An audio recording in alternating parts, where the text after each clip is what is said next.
Hi, everybody. Welcome to ZealZaddy. Boy, we had just a really great conversation going on. It was hard to even get started. It was like, oh, I wanted to let it keep rolling. That's what Story Talk's going to be about in February 5th. Let the story keep going. This is our TTRPG campaign. This is Riding the Wild Wave. This episode is called Riding the Wild Waves.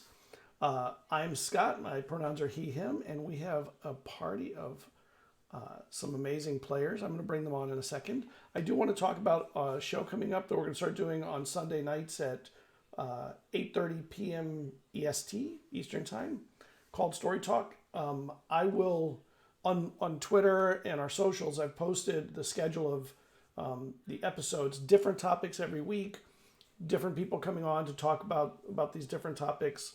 I am looking for people to join some of the shows. So if you see anything on there you find interesting and you think you can contribute to, I'd love to have a wide variety of people involved and to talk to. The first episode is, I thought it was going to be a little. I thought I was going to be ahead of everything. It was going to be on the OGL and all the drama around that, and boy, it's going to be late. But it will not be too late because I think there's going to be a lot of discussion about, once it is released, how to go forward with everybody, both players, DMs, GMs, and publishers or creators. So let's bring the players on and meet them all. All right, why don't we start with Jazz? They are very talkative tonight. It's because I have a voice now. Yes. I had to make up for the week when I did not have a voice. You guys don't understand. It was awful. It was torture. Do you understand how much I talk? Anyway, I couldn't sing either. God, it was terrible. Anyway, hi, I'm Jazz, also known as Cinderscoria on Twitter. For now, do I tack that on now? I'm kind of, yeah, who knows? I play Jada, our sorcerer slash our Warforged sorcerer slash fighter. I'm really excited to be back. I don't have anything else that I'm in right now. At the moment, I'm trying to think. I don't have a spiel today, you guys. Oh, I will be on Dragon Talk soon. That'll be happening next week. I don't know when that episode will be released, but I will be on Dragon Talk. I got invited to do that. That's really cool. Yeah. Let us know when. Yeah, I will. I will let you guys know. Watch my Twitter. Watch my Twitter feed because I will be dropping that then, and then also probably when we stream, I will give a little reminder. If you guys want to hear me talk about D&D, I don't know if that's something you're interested in, but I do talk forever, so I'm gonna shut up now. Let's go with Morgan. I don't know how I knew, but I knew you were gonna pick me next. I don't know either. Is it because I also talk a lot and you're trying to get the people that talk a lot out of the way? So, I see how it is, Scott. You're targeting me and Jazz, making us go first. I'm just teasing. What's up, travelers? I'm Morgan with Mindflayed Mondays. My pronouns are he, him. You can find me on social media everywhere except Twitter at Mindflayed Mondays. On Twitter, it is at MindflayedMun. I am the founder of MindflayedMondays.com, where you can hire myself or others to run games for you and your friends, family, or your kids. I mean, I know that your family too, but you know what I mean.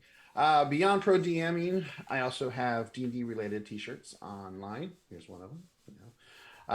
You can check that out on Amazon. I also have, hey, Tiffany's rocking one. Thank you, Tiff. You can also check out stuff on Redbubble as well. And again, thank you, Tiff, because she's the one who introduced me to Redbubble. Besides the pro DMing and the content on there, we also have stuff on the DMs Guild that you can check out for 5e. And we have a podcast called Mindflayed Mondays Podcast, and it's pretty good. We're still right now in the middle of an off season, so we're doing a lot of different, one shots just until I'm ready to gear up for season 3 of our D&D 5e campaign. Besides that, as you all in here know, I talked about it once or twice before. We have another podcast that I'm going to be a part of called Keep It Dicey podcast. It is 4 dungeon masters who are all coming together from different shows. And we are going to alternate, because we're going to keep it dicey. We're going to alternate. We're going to do little mini campaigns. We're going to alternate the DMs and we're going to invite guests for every mini campaign we do. So we're going to have like a rotating cast as well. So please check it out. We're going to start recording soon, and we should start releasing some episodes either in February or at the end of February. So get ready for those. It'll be a lot of fun. So besides that, I play Eizen. He is the new guy to the group, mysterious, somewhat obnoxious stranger. I don't know. I don't know how you want to refer to him, but I am really excited to be here tonight, as always. I missed Jazz last week, so I'm glad that she's back and just ready to get some RPM with all you guys. That's it. All right, Tiffany. Hi, I'm Tiffany. I play Cerridwen Sagewynd. She goes by Dwin. She's the bard of the party. And,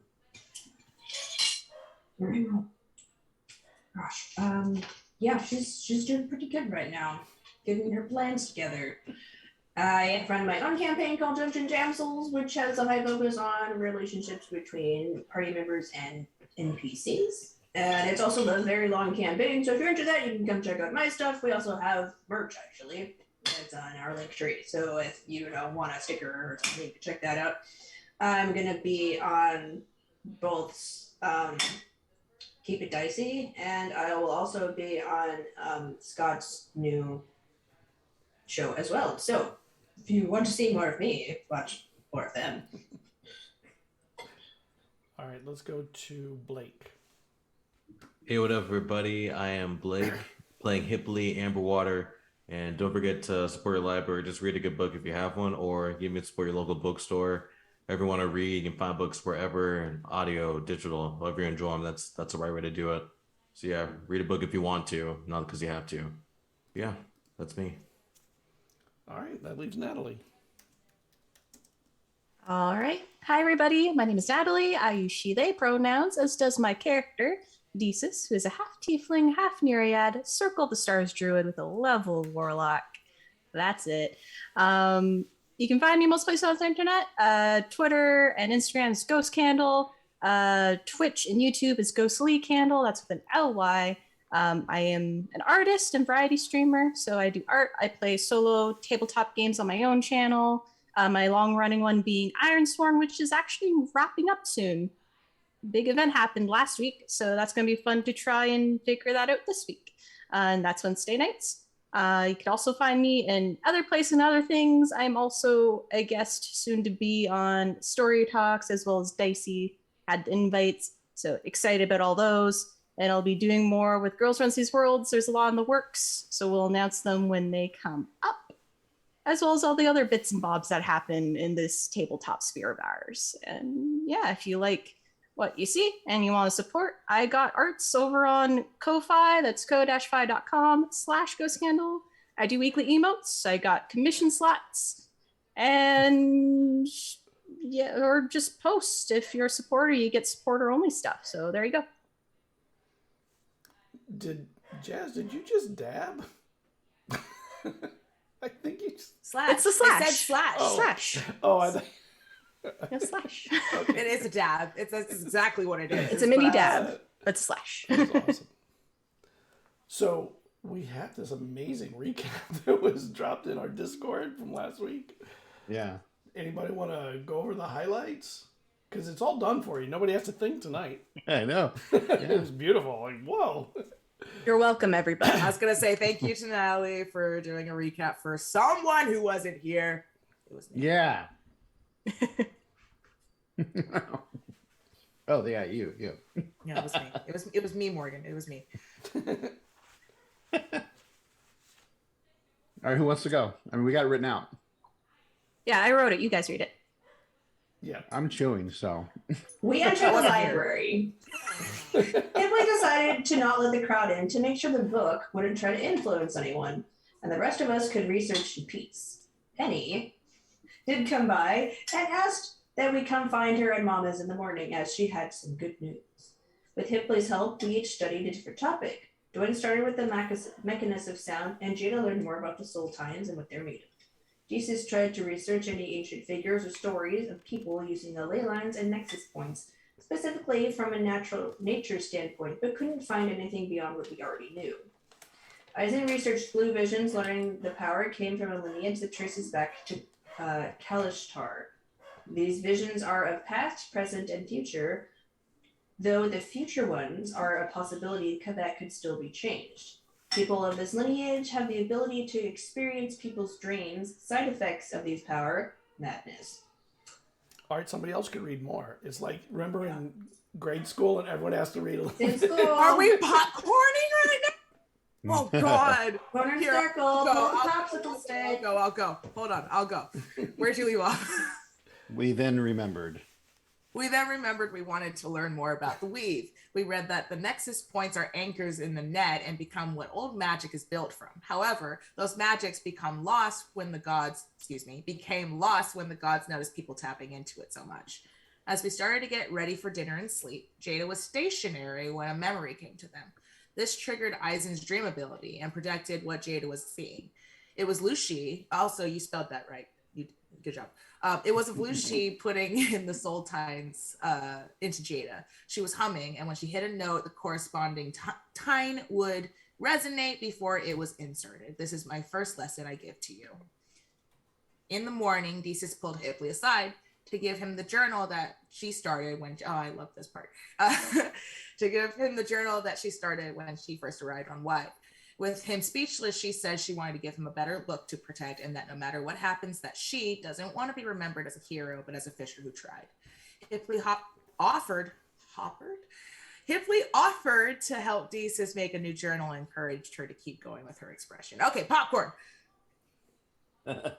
Eisen and Dwin have a talk with him asking about Taliesin and the story behind that. He shared his respect for Dwin, saying how he's used to the orphans back home whose parents never came back for them, and that he had a lot of respect. So yeah, while figuring out how to split our time between Dwin studying Mama's magic circle to visiting the Tarps about making soul tines.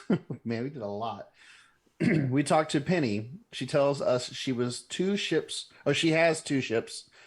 that came to take us to the Eye. A cargo ship that would arrive in 4 to 5 days, or a eccentric ship called the Hendrix Carousel. Carousel, right? Yes. Yeah, okay. My brain is like, maybe I've been drinking too much. Let's see here. Which could arrive as soon as today. Dwin stayed to start her lessons, finding she may need 3 days to complete. The rest of us on a giant eagle, Desus, visit the metalwork couple to ask their expertise about the mechanism of sound. We were told that it would be a great deal of money to even get the materials, as they are incredibly rare. However, to construct them to completion, it would require a small sacrifice of one's years in life. Of one's vitality is really what's said. Yeah, but that's a little more vague than a year of life. Popcorn. Like what, the last paragraph? Unsure about the ethics of such creation. We shelved the idea for now, so we can think on our next steps. We regrouped at Mama's and talked about what we learned when a turtle burst at the door. Where is the maestro? Her ride is here. It's a library. Think about it. The question mark. It's just me. Oh, I don't need to read that part. They actually said, where's the book club? The maestro, where's the book club? Their ride is here. Close enough. Yeah. And when they burst in, it was a sea turtle. So it was a turtle, but a sea turtle with some bits of chainmail still left, a big sash around their neck, and kind of a gruff voice. Pandrel, I know you're around here too. I need to speak. And they start looking around at everyone. I look at the party, and then I say, I think I'll say hi. And then she goes and says, excuse me. So, I'm Cerridwen, part of the book club. Ah, you're the maestro, the musician of magic. I hear you could bring down worlds with your orchestrations. Is that true? exactly what I mean by to take down worlds, but I did take. I don't know what that means. I was told that. Well, we were told that you could bring down seas with your ship. Is that true? Who's telling you these things? I can't give away my secrets. Can you give away who told you these things? I cannot. Well, then it looks like we're in an impasse here. So, All right, I am a little stuck here. I don't like to share too much, but I am very good friends with Mama, and Pendrell called for me, and I owe her a favor that I am here to pay off. Oh, okay. Yeah. And I was told it would be an exciting journey with a group of chaos agents bringing the house down. I hope that's the case. Oh, houses can definitely be brought down. Well, it's definitely going to be a ride because we're hoping to get passage to the eye. Or at least close to it. Of course, I can go past the eye, but we have to stop by Torby first, then head down to the eye. If you'd like to go past the eye, great. We'll go to Mirador and you will find the most beautiful waters you have ever seen. Oh, thank you. Is your crew pretty capable though, like of avoiding like death and things of that nature? Oh no, I lose crew all the time where we travel. But I rarely lose a passenger to anything that would kill the crew. Rarely. I mean, the crew's important too. Well, that's reassuring. But I can get you there quickly. Probably all alive. Do any of you have acrobatic skills? Yes. I'm actually an acrobat myself, so plenty. Nice. Maybe I'll have you working some of the rigging. It's probably Sometimes it's hard to decent do at that. in the winds up there, I'll definitely be down to help with that. Fantastic. You might all make excellent crew people. I mean, a Firbolg. It wouldn't be the only Firbolg on the ship, but I think you're a little bigger. Said your crew dies. Occasionally I lose a crew, but I'm old. No, I don't know, but okay. I turned to Dwayne. I disagree with this. Well, it's too late to disagree with this. I mean, we're already on board essentially. I mean, you should have disagreed like months ago before any of this happened. Well, this ship is a faster ship from what we were told. It's definitely faster than any ship in the port right now. Those are junk. Is this Han Solo? No. Well, I feel Actually, like we. Garen. Oh, you don't. Never mind. You don't know that. Well, I'll be transparent with you. Lots of things try to kill us, and people die being around us. So, are you comfortable knowing that you are probably going to be faced with much danger and thereby put at risk your ship and entire crew? I'll reverse the question back to you. Are you comfortable in the same situation? Oh, we've done it several times now. We're already marked for death, essentially. We're meant for each other. We practically live this life every day. Your accent is familiar. Really, where do you hear that accent from? We like to play this game. Where do you think the accent's from? Yeah, and we'll tell you if it's right.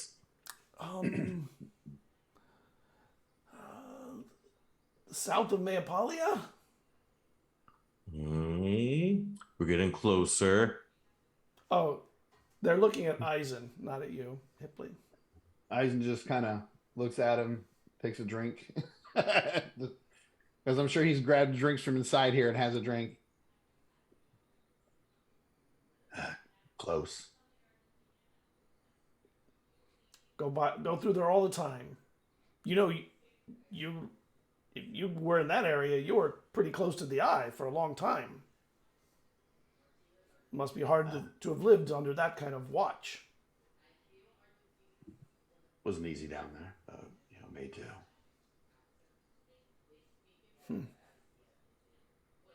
Well, I don't think I got all of your names, although I think I could probably guess which ones are which, but I'd rather it come from you. Hi, my name is Desus. Hipley.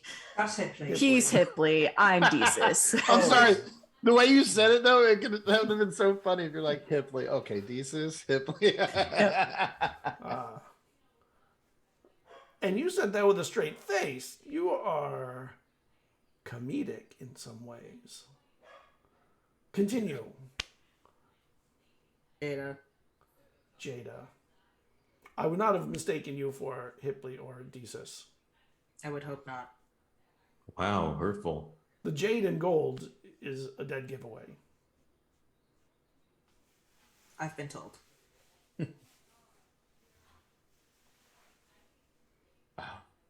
I'm Eizen. And that's Cerridwen the Dwin. Maestro. So I have to figure out what you could do on this ship. I mean, I have cabins for all of you, so you'll be comfortable enough. What do you eat? Like, I need to make sure I provision enough food of the types that you eat. We're not too picky. No, we'll just Seaweed, kelp, seaweed. As long as it's not poison, sure. eel. We eat a lot of eel. I could do with eel. Eel's kind of got a different texture, but it's alright. I might let you catch some eel. There's always some in the sea where we're going, so it's just how it is. Well, as long as you pack enough butter, I can fix up about anything. And Pandrel comes in from further. Pandrel, we need to talk about this being the remuneration for what is owed. Yes, of course. We can talk whenever you'd like. I see you're meeting the book club that is in need of transport. How many people owe you something?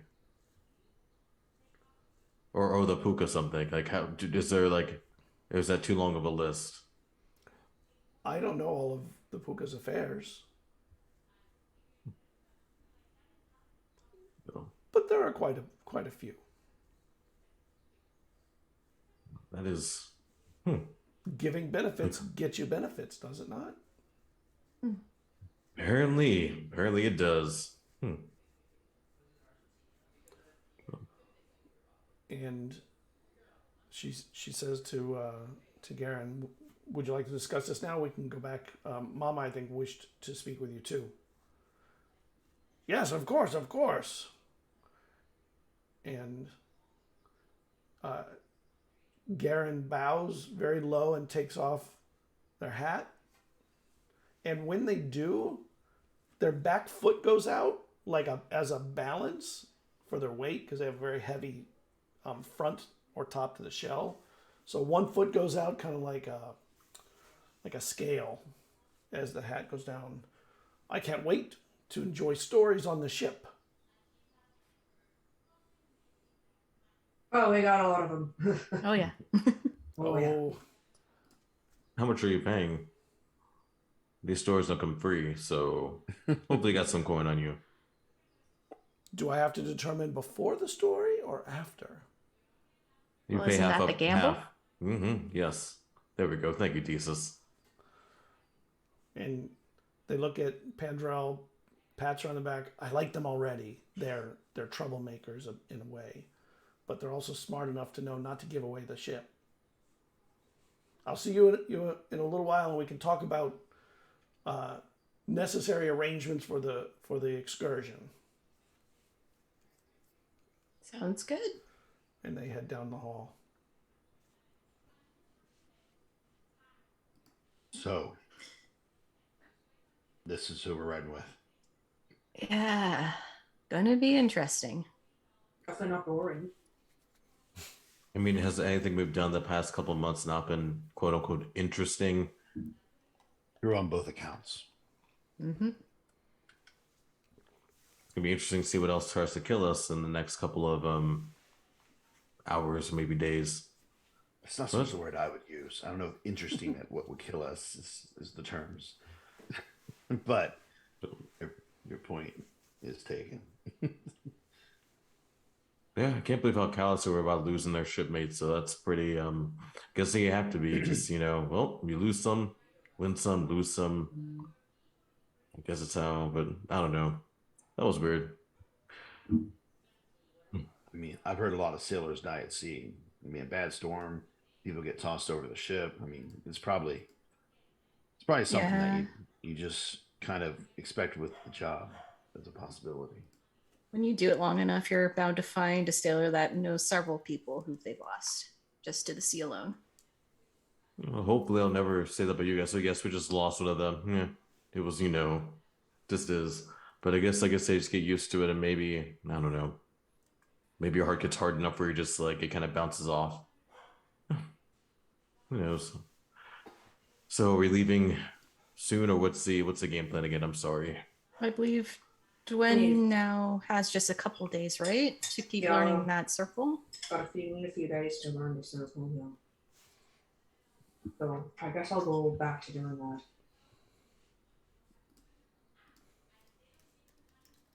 Well, I'm probably going to go enjoy a bath. Another one? Why not? I'm here. Might as well enjoy this comforts before we lose them. You're already getting kind of pruny, but I mean, it's your skin. I've only been in one bath. Unless you count the ocean swim that you and I took that one night, to work out and stretch. Looks over at Jada. We should do that. Let's go swimming instead. There's water nearby, right? Scott, there's water nearby? Yeah. Yes, come on. We're on an island. Let's go. Shut up. I don't know how islands work. Or we're surrounded by sand. Let's go. Let's do it. Come on. Guess we're going to go swimming. And Jada, you can come too. Make sure you can make sure we don't do anything too stupid, I guess, right? I mean, I touched you both and I cast water breathing on you. oh, that's no fun. Come on now.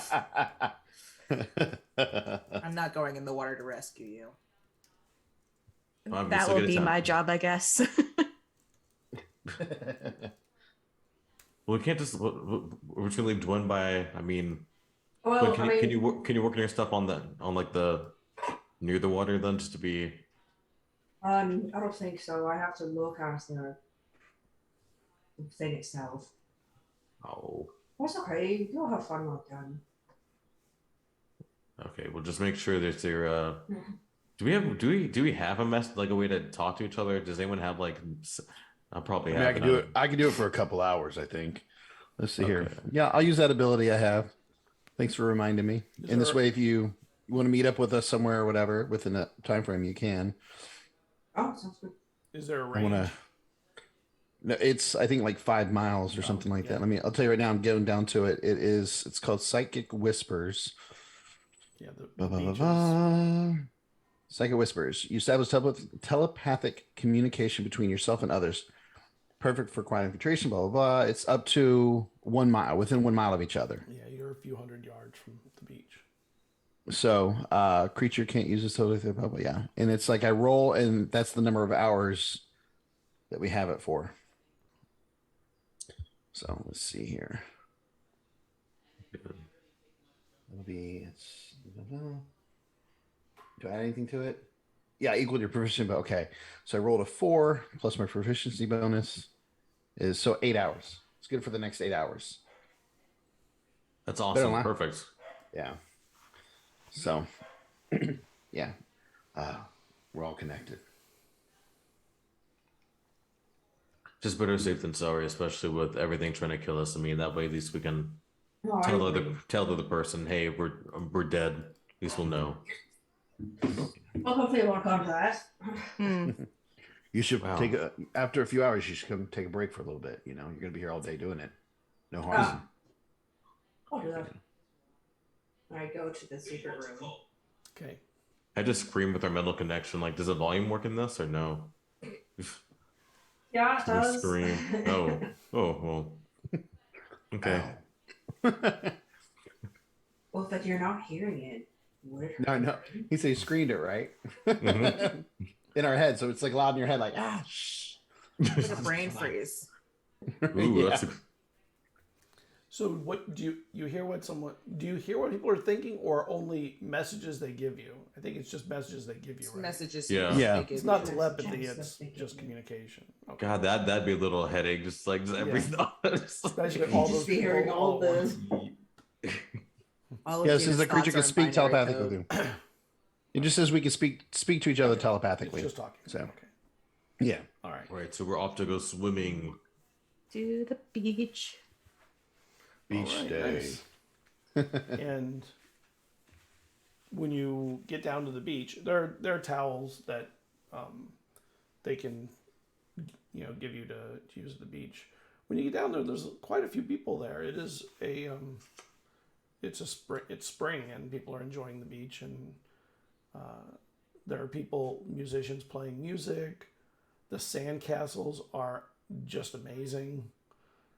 Because these are all artists and sculptors and things like that. So the sand castles are like literal sculptures.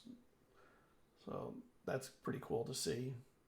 And there are people running and swimming in the water, and there are some rocks that lead down to it. There are kids climbing around on the rocks, and there's some rocks that create little tidal pools that some kids are playing in. And you're at the beach. Right.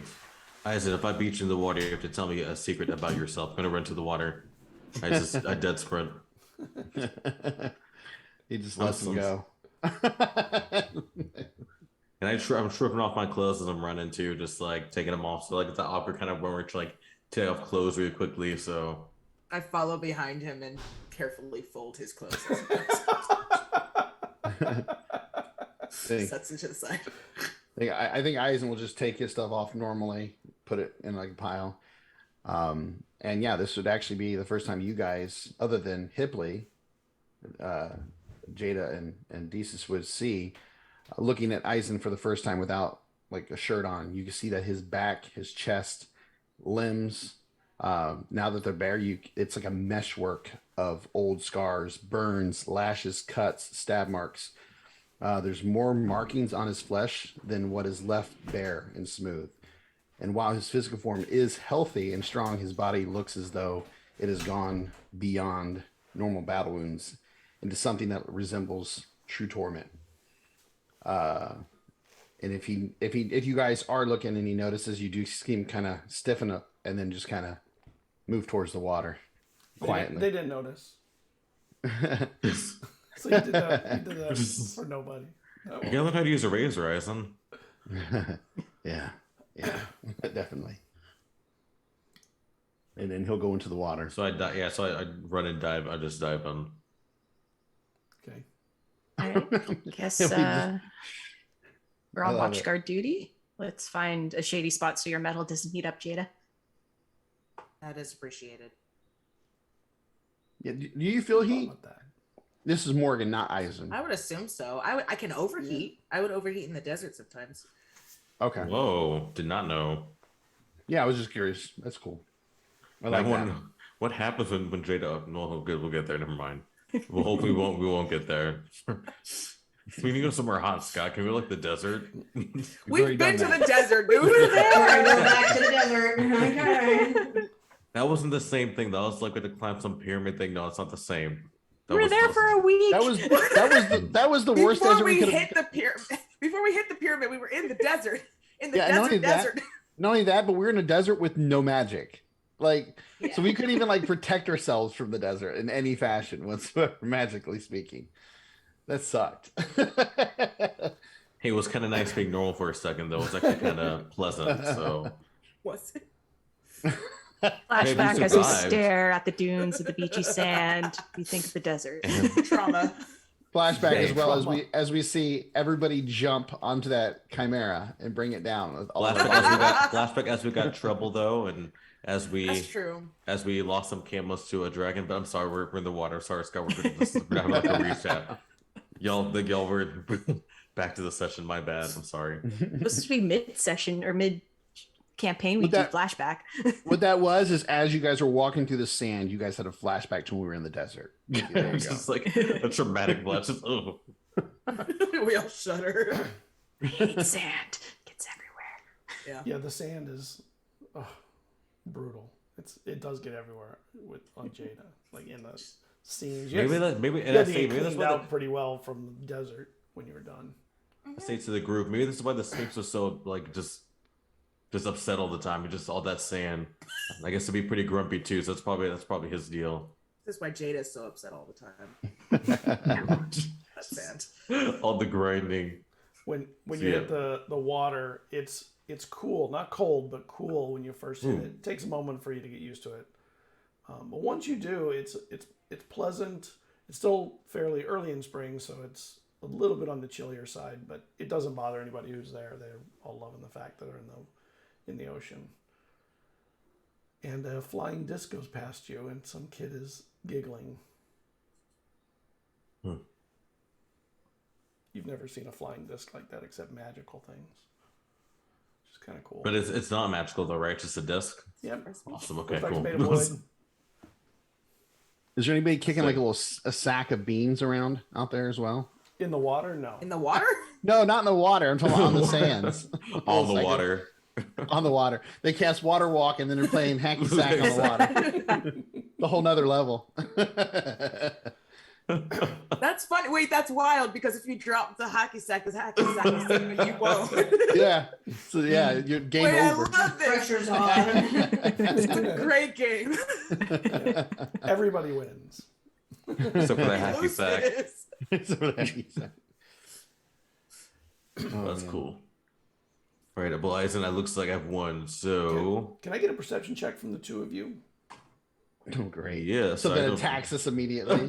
Yep. Guess you don't have to worry about that story. Ooh, it rolled really good. Where's my? How do I ability? Okay, there we go.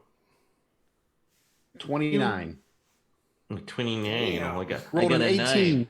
18 plus 9. 11. I got a 9. So yeah. Damn.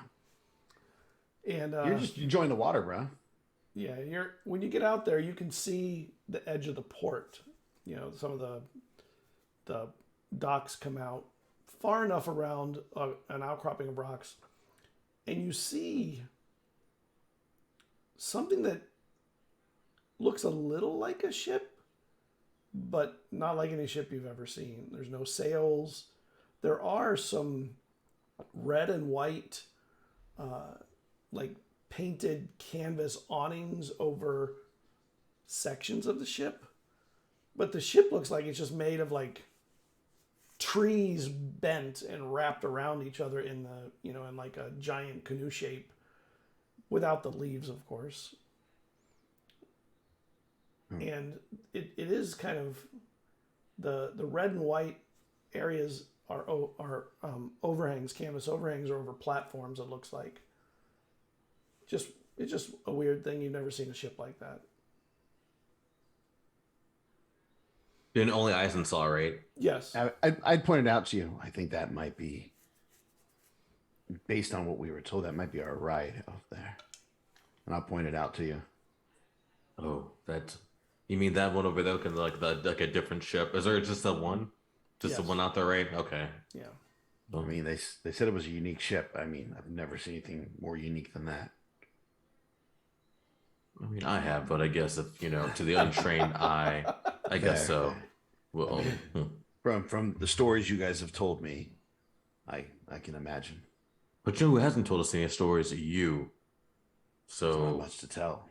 look at all those. Okay, there's 1, 2, 3, 4. Just I don't know if you're just bad with razors, but there's a ton. If you turn around, please. It's In the water, again, on your back too. There's like 8 billion. So I think you have. I think your skin is like pages of story right there. So it's just, as I told you, line of work. Things happen. Yes, but what can you go deeper in this line of work? The line of work is kind of vague. I told you, I collect items. I find things of value and bring them to those who were looking for them. Sometimes it takes you to dungeons. Sometimes it takes you to other places.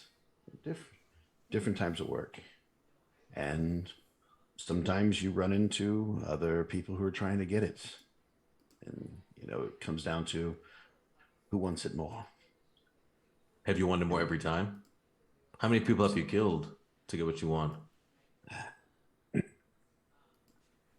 And he looks uncomfortable at that. Like, I He mean, was just staring straight at you, just eye contact. I love it. He's just trying to think of best how to answer that. I've killed only those that I had to. I don't really have a number. Faces I remember. Most of them don't ever leave my mind, but an exact number I don't have for you. And generally speaking, I did want it more. That's why I'm still here, and they're not. Did you enjoy it or no? You don't really. When you're me, you don't. When you're somebody like me, you don't really get to enjoy things. You just kind of do what you're good at and what people need you for. Well, I meant what they value you for. Huh. Well, and people value me for what I can do for them. As I told you a day or so ago, I've gotten pretty comfortable at being a tool, a good tool for those who wield. I have goals. I can relate. Tool for, I'm not very usable, but people will try to use me for different things, like magic and all the like. But how about today we stop being tools? You know what I mean? Like, we can tell these gods or whatever, like, we don't have to be anyone's tool. Eizen's no one's tool. Okay, like, you're your own person. You can be your own dagger. It's for me, I actually like it. I feel like I have value. Without it, I don't really. I can understand why others may not feel that way, and you're definitely not a tool. I mean, I've traveled with you long enough to know that you are skilled, and not just with magic. I mean, the things that we were just trying to discover and read in the library. You have skills, you're smart, you're intelligent. People who have that kind of wisdom generally are not used as tools for others. They're smart enough not to be. Well, I must be not very smart then, so... Why do you think that? I mean, I'm here, aren't I? This was not... Wouldn't have been... Yeah. I love everyone here, but this now would have been my first choice in life, so... No, I don't think this is anybody's. Very few of us get choice. You even think about the rich, the wealthy. You think, oh, they got it made, but a lot of them don't necessarily have choices either. It's things mapped out for them. Life has its funny way. I know you've been talking about fate and things like that, but I have to say, I don't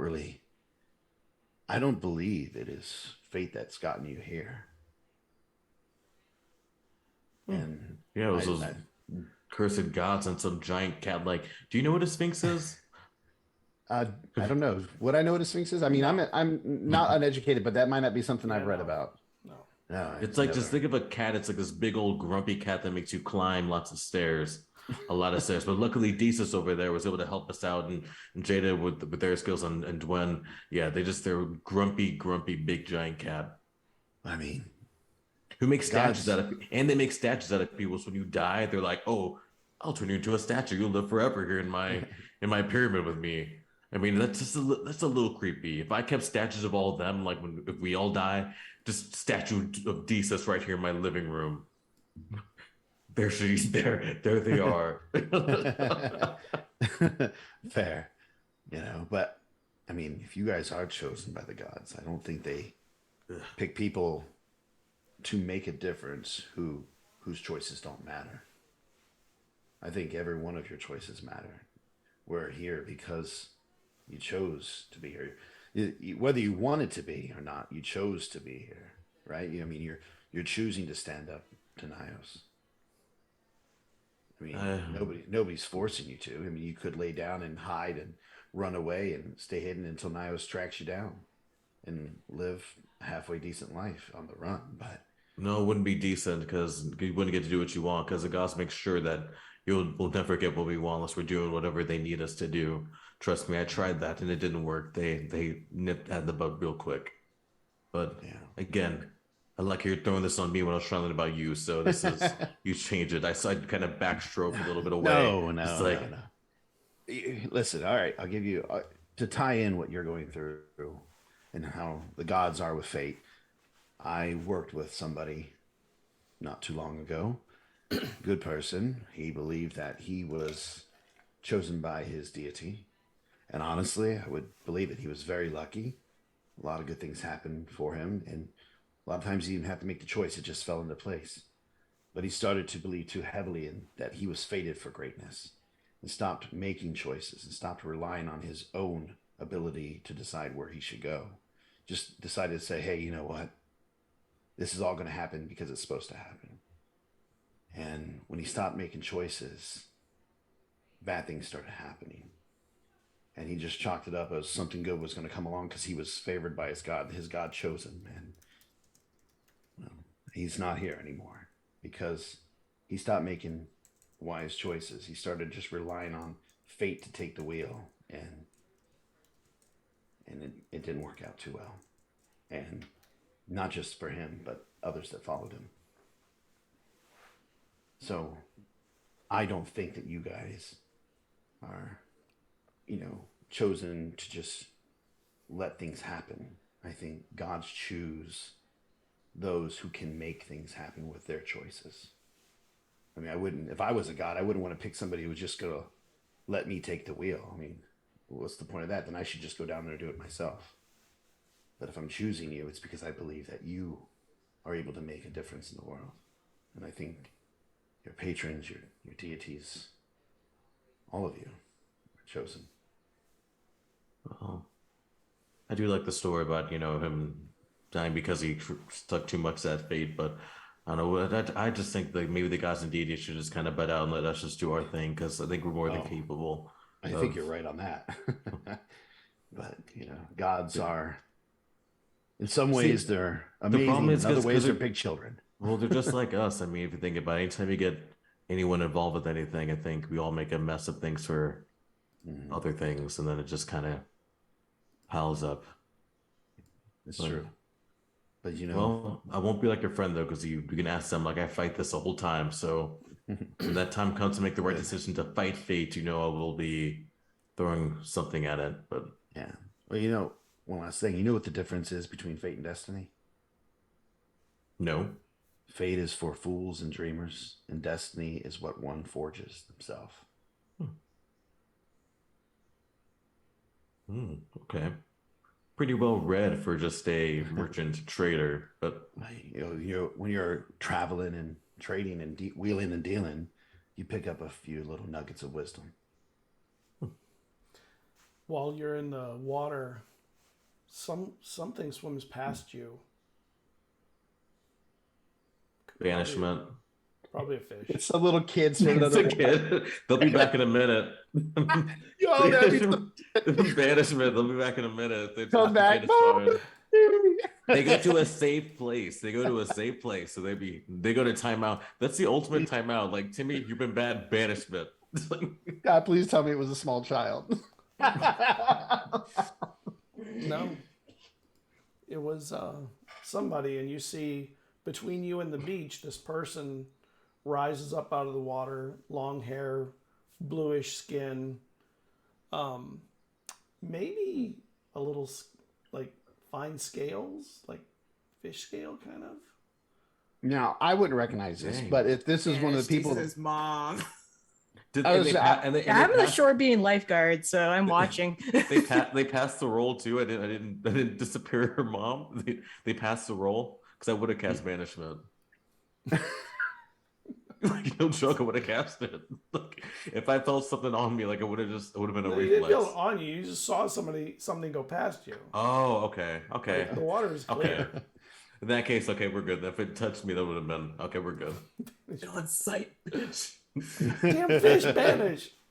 What if it was like a fish or something? Fish is going. It'll be back. Ooh.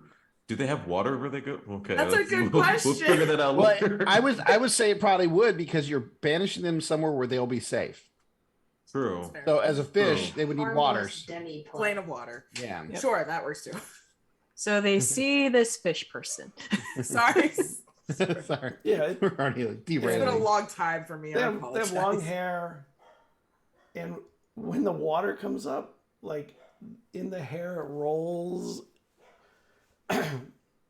and he looks around on the beach, very like strong looking, heads over to a towel that is empty on the beach, maybe 15 feet from you. With it has a little parasol, red and white striped parasol. Heads over and sits down. I think maybe it looked over at you at one point while after sitting, but maybe not.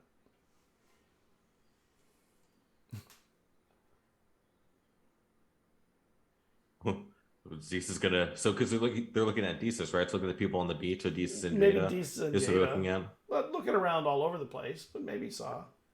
Can we help you? They're on the beach. You're in the water. Oh, they went up. I thought they were like between where we can still talk to them. They swam fast, like Got you. fish fast. Did you see that? That was that hair. That thing that was on purpose. That wasn't just like I need to dry my hair. That was Yeah. Tiffany can do it. Her hair. I've met others like that. I can't do it. I have no hair left to do that. I have imaginary hair. I can do Get it. your hair wet and then come back and do it. Go, Natalie. Yeah, Natalie. Yeah. So do you trust this person? I mean, I don't. There are really a lot of trust other people on the anybody, beach. It's but not the only person. Other than you. Do you trust this person that the DM pointed out? I'm just kidding. Yeah. Do they have any weapons on them? Do they That's look like they're? probably just a dude, people. Yeah. No. Probably just a dude. Dude. I think it's fine. If they need us, they can. I'll tell. Oh, true. You're right. Hey, if you need us, let us know. You guys hear that in your head. So. Yeah. And Desus in the middle of using a mix of shape water and druidcraft to start making her own like sand village structures. So she's just watching. Say Pointing out like exact measurements. Okay. Okay. Hipley just hears eyes and go, "That's actually really cool." that's some of the coolest stuff that they've Between done. Jada's mechanical mind and Desus's creative druid craftery, this could be the best sand sculptor ever on this. We're gonna swipe. We're just gonna sweep all of these artists, these professional freaking artists. Get out of here. While you're working on that, Cerridwen, can you make me a charisma check, please? Yeah. Nat 20, come on.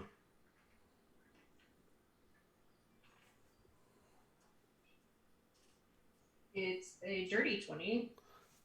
There you go. So while you're practicing,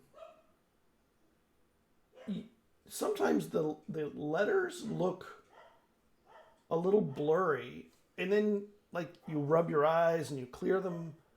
I mean, maybe you've been doing it too long, but then you notice some of them you've painted wrong.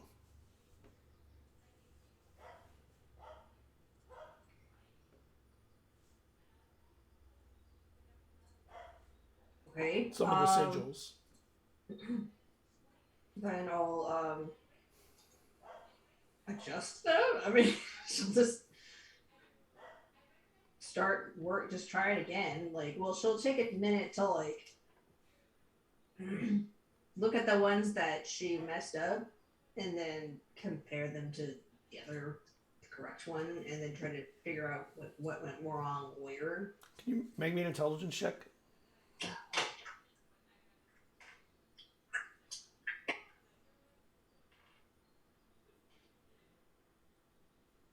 22. That's a natural to me. So when you compare them, I mean, parts of them are right. And then you realize you think parts of them actually may be versions of the sigil in the gods' language, not the modern magic language, the current magical language.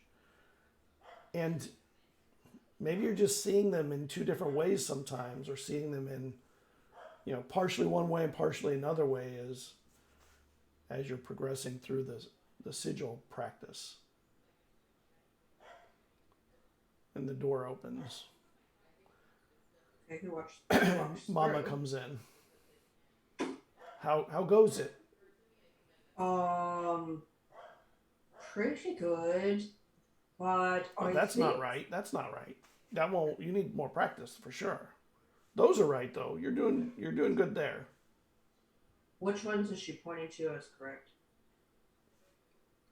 Most of them, just a few of them are not correct. And it's not the same one or ones necessarily. It's here and there. There's one that is. Well, like if say she points to one, is it in the written language or is it in like the god language? Well, the god's language is very much symbolic. Uh-huh. There are symbols for, if you remember all the runes on the naming stones, they were very symbolic for bigger things. That's what made them so potent for magic. They could do a lot with very little. And she's okay. So she's like, okay, this thing keeps happening where I swear these symbols change. It's not normal. No, just do them like they're written. Okay. That should be fine. No, so. I mean, not everybody's an artist or a calligrapher, I suppose. So Do I recognize any of the symbols as like a word? Like, do they correlate with the written word, or is it like a completely different word? They do correlate with. I'm going to give you an Arcana check. I don't want to say too much. For free. I'll use my names.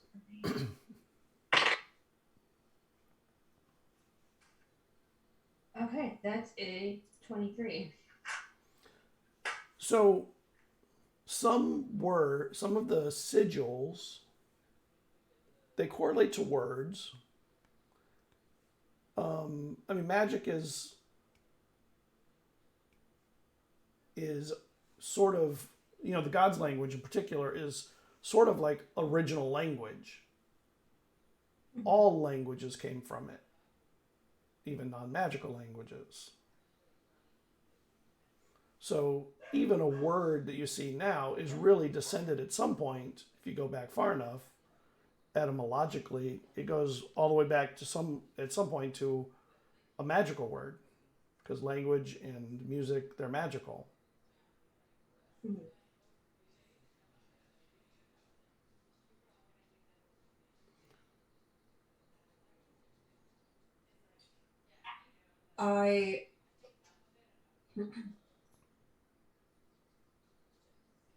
She takes I'm gonna take a weird turn. Have you ever had in your journeying, or you talk to a lot of people, have you ever come across like words being associated with certain notes? Like a correlation between sound and text. I think you would have to tell me that. It's just like, I think something, she's like, there's something going on. I don't know what it is, but there's something going on. I mean, magic can express a lot of things, of course. I mean, people can go invisible and they can create illusions and portals, obviously, but they can also create, more destructive things, what have you. So, but there's almost always some kind of a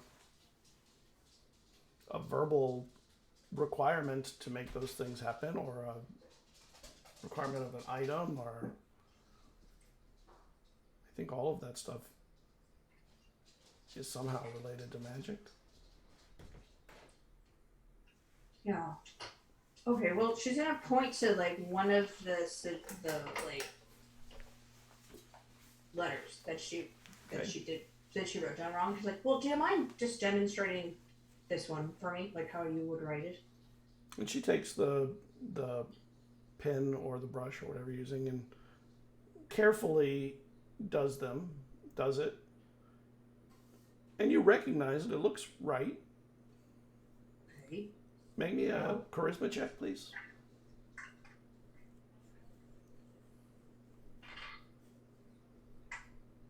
$14. Okay. Yeah, it looks right. And then you realize you're kind of seeing like a superimposed image over some letters when as you stare at them, like you're seeing two letters. I start just I'll write down there's a sigil superimposed on the letter. Yeah. So I'll start like writing down what sigils are superimposed over which letter. But like a record of what goes over what. Okay. And when you do it, you realize there's a transpositioning of old and new magic happening as you're thinking through them and writing them. Almost like a letter synesthesia or something.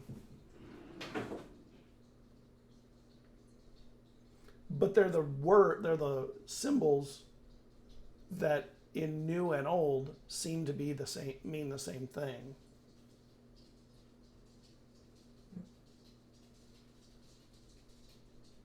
You look like you could use a soak, dear. yeah, maybe I'll do that. She closes her book and then can I use the sacred tub? Or is that not okay? That's okay if it's not okay. Of course. No one's in here today. Ooh. Do you wish a musician or cocktails to be brought or food? Oh, food.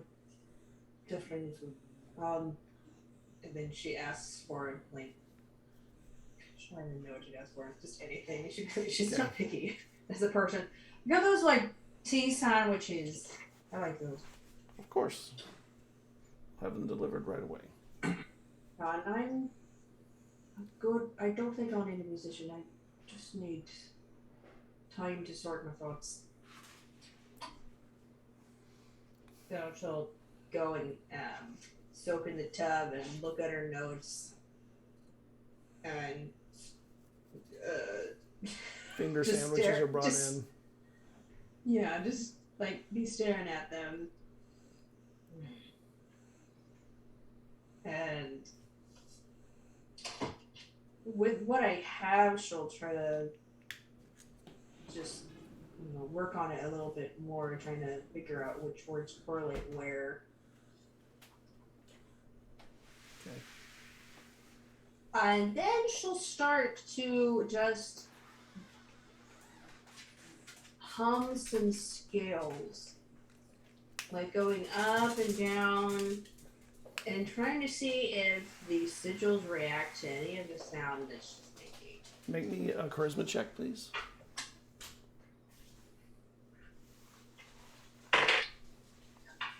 No! 6. Okay. Yeah, you're humming, and it's not your best humming. A little off today.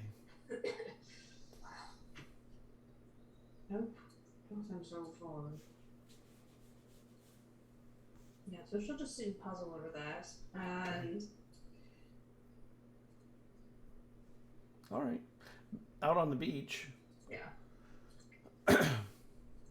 this person is sitting and sort of just staring out at the sea, and after a little while,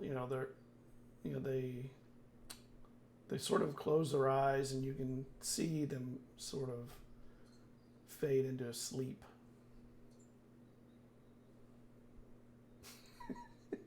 Do you want to make a perception check, Jada?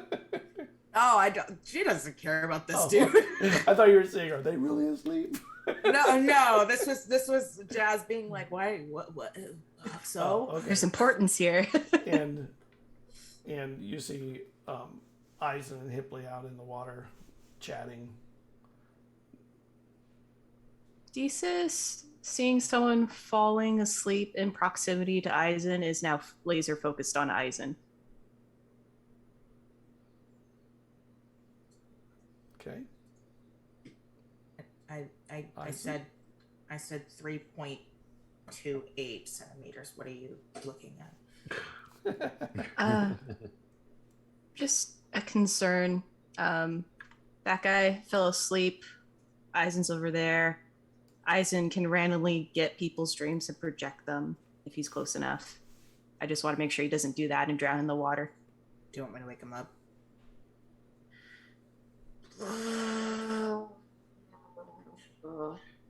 I toss a seashell at him.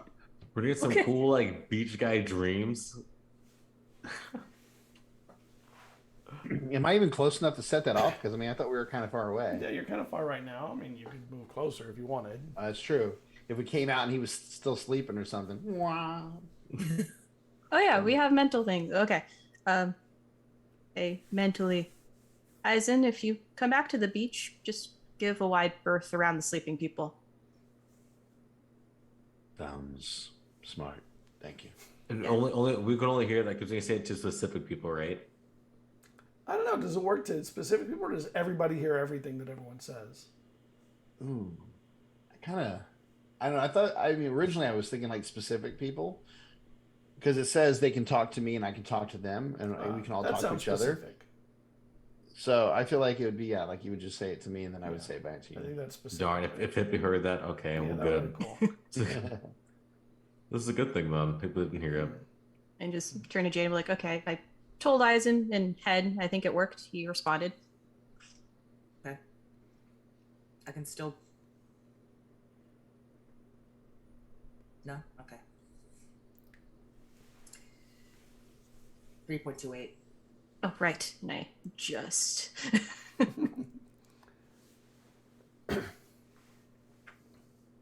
So what are you guys doing out in the water or on the beach? Either one. Being in the water, we're just enjoying it. Enjoying the sun and water. Probably eventually head back in to see what work they've done, right? Yeah, the castle they're doing, damn. Like, amazing. It is so clean and perfect. There's little flower people guards at the parapets. There's like a little throne on the inside that has like little flower throne people. It doesn't take long before some kids start to come over to want to help. You know how kids are, they see a cool castle or something, they all want to help. And they're Jada not just glares at them. Jada stares at them until they leave.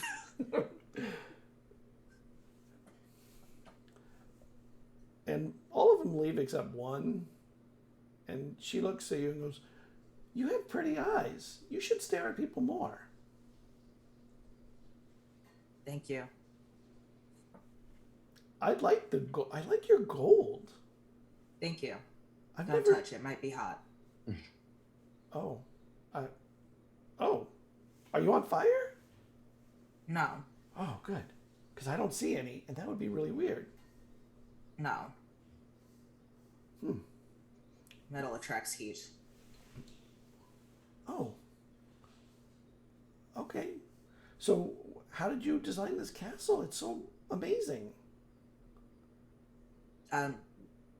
Part of it is my friend here.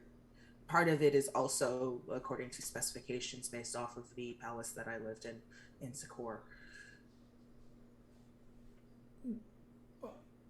You lived in a palace? Yes. Are you royalty? No. Oh.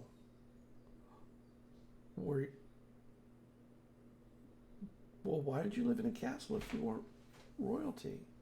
I was the personal guard to the crown prince. Oh, you're a soldier. I suppose A that is the defender word of- for it. Yes. A defender of royalty. Yes, that is accurate. Or it was. Now I am. Wow. I turned to D says, "What am I?" You're gold You're- and green. That is correct. Yes. Yes. What You're a else? friend? You're a friend? You two are friends? Yes. And we have many friends. I love when friends do things together. I love doing things with my friends. You are my friends now. So I'm going to let you help me work on your castle. No, that is not. No.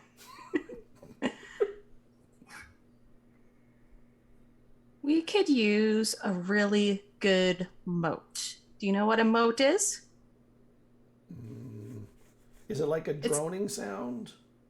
No, a moat is kind of like a river, but it's a very purposeful made river. So this castle's near water, it needs some sort of moat so it can catch the water before it can come and drown the castle. So if you start digging right over there and dig a big line all the way across, that will protect the castle.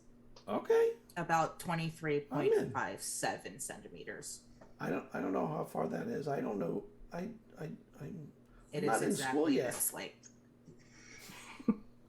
Okay. And she starts digging a hole. You know, like kids do. They're big sloppy holes, dragged everywhere, not quite accurate the way you'd like. Totally a mismatch for the castle. This small child does not measure correctly.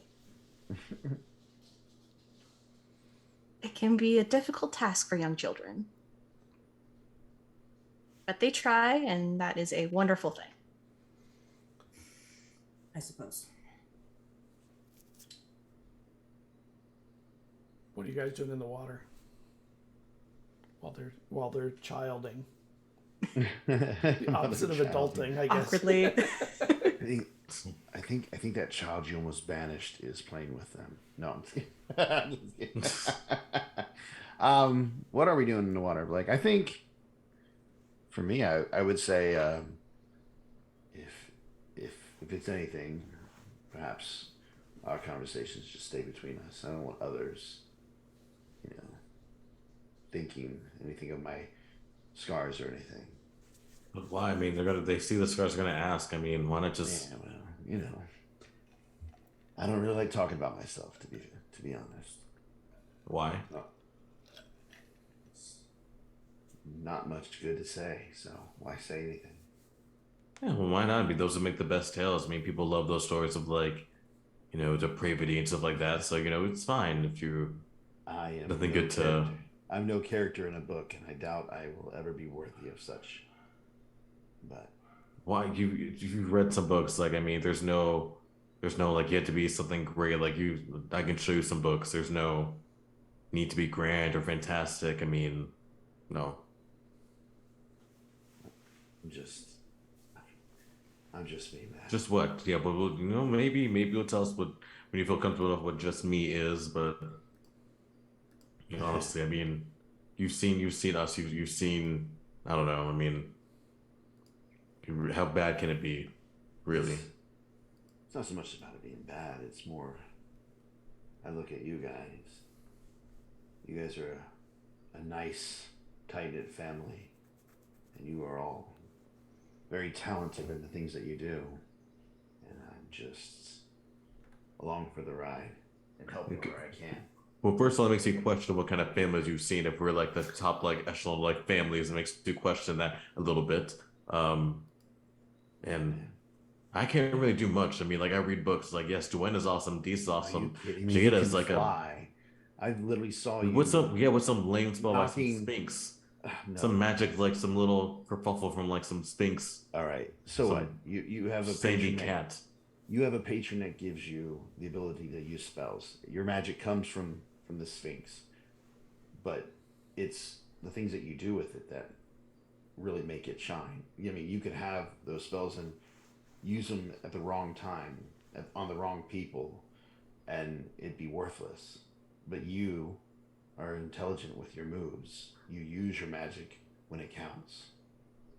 It makes a difference. I mean, I haven't been with you that long. I haven't been that many fights, but your spells do make a difference in the way you choose to use them. Okay, but you talk about magic when you make daggers appear. You can suck out dreams. You can suck out dreams from people. All right. That's what the heck is that? I mean, that's the daggers. The daggers are from the cloak. It's a special item that I collected over the years. The dreams I have no control over, and honestly, they are more of a pain than a gift. Do you know how uncomfortable it is to walk into a room and just tap into somebody's dream and then see something that's private and then not feel sorry, I just encroached on your mind, my bad. It's not really a fun thing. people don't generally like you for it. Not to mention, from the book, I'm probably going to go mad from this ability. So it's not really a gift. I'm just along for the ride, helping you guys try to make a difference. But I'm just not along for the ride. What are you talking about? Like you guys are. If I'm stuck in this boat too, you're stuck in this dang boat, okay? There is no like just along for the ride. We're all stuck in this dang ship. I'm not chosen by any gods. I don't even have. That's a good thing because the gods suck. They literally suck. I mean, look where we are. We're here like this because the gods suck. See, listen, one of the gods, you hear that god just laugh right now? There was, you heard it too. They even agreed. I forgot to mute. I did hear that god. But no, seriously, I mean, like, there's no. I like what you're saying before, forget the chosen stuff, like, what happened to your friend who was like all about that chosen stuff and them dying, so. I'm not here because I think you're chosen by the gods. I'm here because for some reason, my dreams kind of in a way brought me to you. There must be a reason for it. The last time I ignored it. The first time I experienced it, I thought it was going crazy then, to be honest. And I didn't act on it, and people died. So I'm along for the ride to try to use this gift, curse, whatever it is, to try to keep you guys alive. Because you guys have experienced loss as it is, all of you. And you haven't experienced any loss? It doesn't matter, but like we don't need some like bodyguard person to be like, oh, take care of us. We don't. As I said, I'm no protector. What did you just describe yourself? What did you just describe a second ago? I'm not. You don't need protection, but if I can help, then I will. There's a difference between standing in front of it and protecting you and being there by your side and helping you. Bodyguards, they take the blunts. They don't allow you to experience them, but I know you don't need that. But if I can be an extra blade at your side and help and prevent a terrible vision from happening, then why would I walk away from that? But that's a terrible vision for me, just seeing you do that and not do what Eizen wants. So if you do that, you're making a terrible vision for. That is what I want to do. Then you're making a terrible. That's a terrible vision for me. So I hate it. I want to help. I've spent most of my life being told I wasn't good for anything, and if I can make a difference, then I will. This is my chance to be something other than what others thought I was.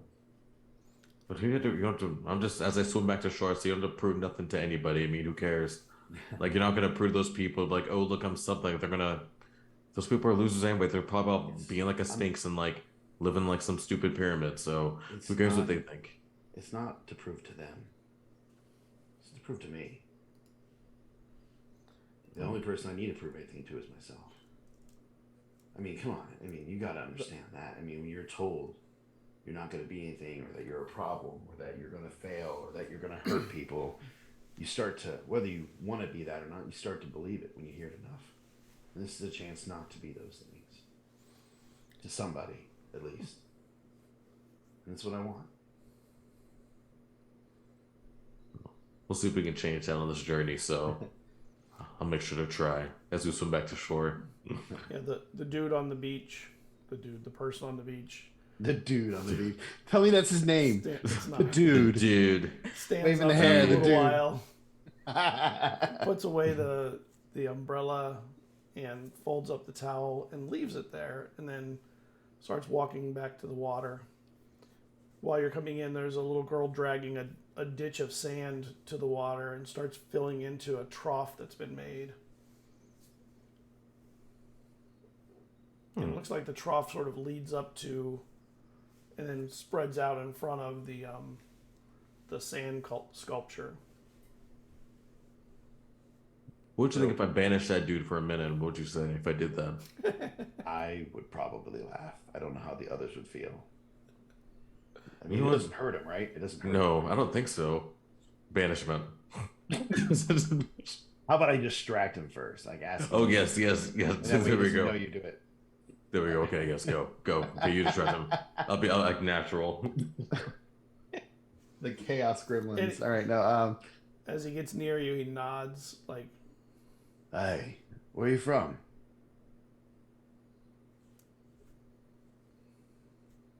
and he points to the water. Oh, so let me see here. Hold on. I got to double check something with my racial ability to mind link. He's not from this plane. He won't come back. You won't. Just letting you know that right. Okay. All right, you don't need to share. Okay, I don't need to share.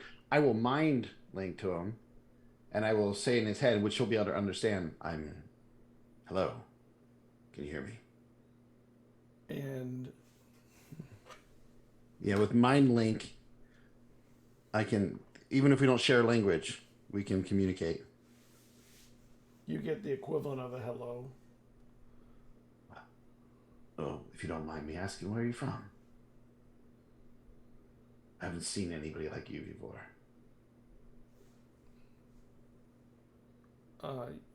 You've seen at least one person that's from the water.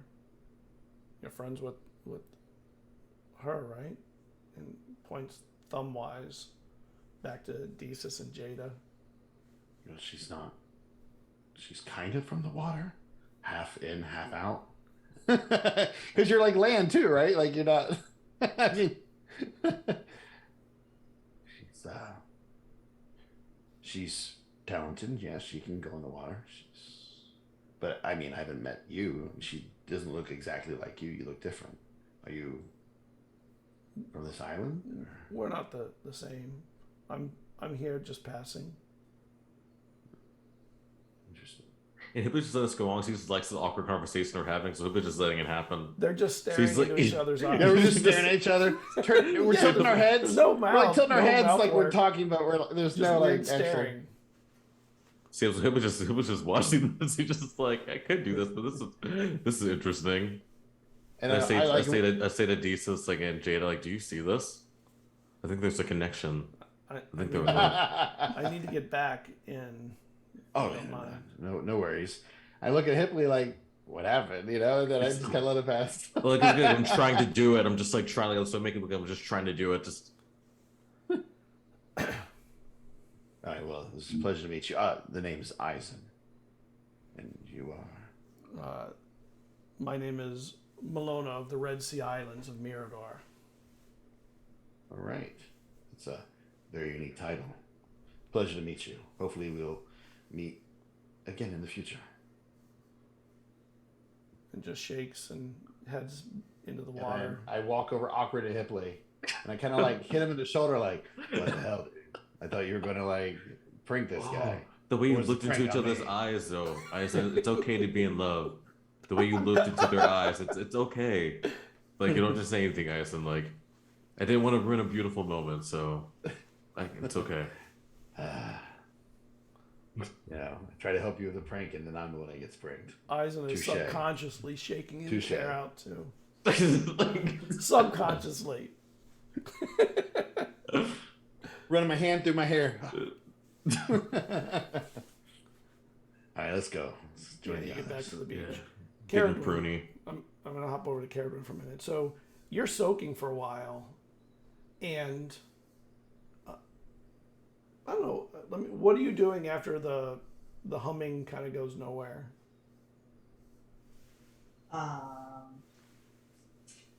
I'm gonna cast Enhance Ability on myself and give myself an enhancement for charisma, Okay. and I'm going to try to sing for the first time in a long time, and see how that goes. Okay. So you go to sing. Make me a charisma check, please. With your extra charisma. 14. Okay, so you're humming a song, and it's better than it was maybe. And as you're doing it, you start seeing like a color in the air, maybe blue. And as the song change, like the hum changes a bit, maybe it shifts into a green or something. And it's sort of like if you put like a sheet of a gel in front of you, like a sheet of colored paper, so everything takes on a bit of a tinge of that color, like acetate with it. Just okay. I'm like if I see blue, I'm gonna go back to like the note I was singing. Okay. To try to get it to stay on blue. And you can when you hold your note. Okay, write down what note it is. Okay. Oh, okay. Blue equals G. Okay. And then I'll change notes to the green one. And as you do, because when you change notes, it's not like it's immediate. There's a right, and you can see that it doesn't just go from blue to whatever color's next to green or whatever. It transitions to it. Mm-hmm.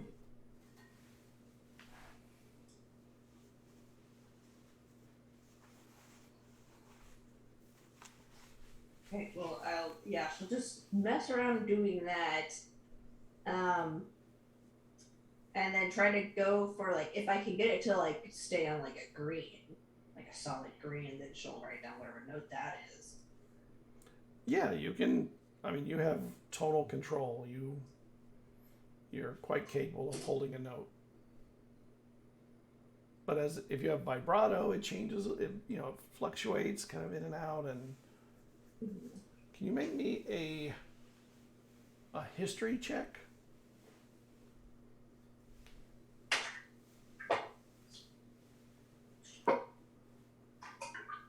My dice.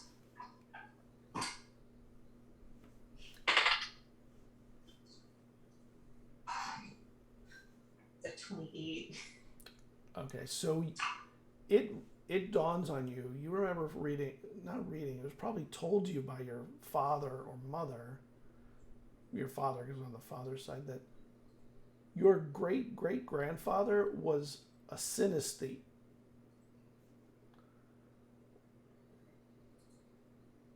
And you know that is someone who's, when it starts to happen, they start to cross senses.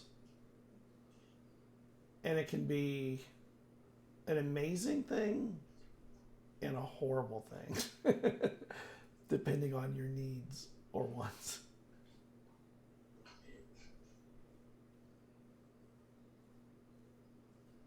Yeah, so like they smell colors or Yes. taste, sound. Yes. Sorry, like the lead ran out of both of my pencils, so now I'm just using a broken crayon. So actually, no, it's a broken pencil. Then yeah, Oh, okay. it's a colored pencil and it's broken. That's what I'm using.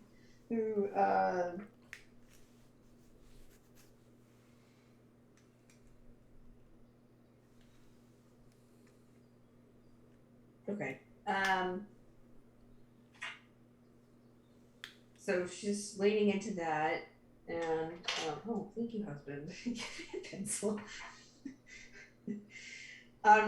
She'll just keep going. If going. She'll try a different note and see if that changes the color, and try to just, Yes, it does. Sometimes it comes and goes. Sometimes it'll just not work, and the discovery is kind of interesting, and it is fun, but it also gets in the way of things sometimes. It's very distracting when you're singing to see everything change colors, or when you're looking at letters for you to be seeing other letters from your mind.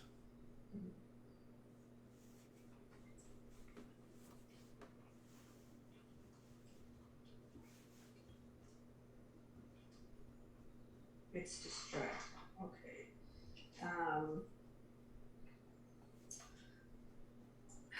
Okay. So she's thinking that this has to do with like the tones and the times, because we're talking about how like these tones associate with certain aspects of the soul. So like that's what she's trying to lean to. She's like, okay, well if I can figure out what these tones are and which ones correlate with which color, therefore hopefully that's the same color that is associated with the soul aspect.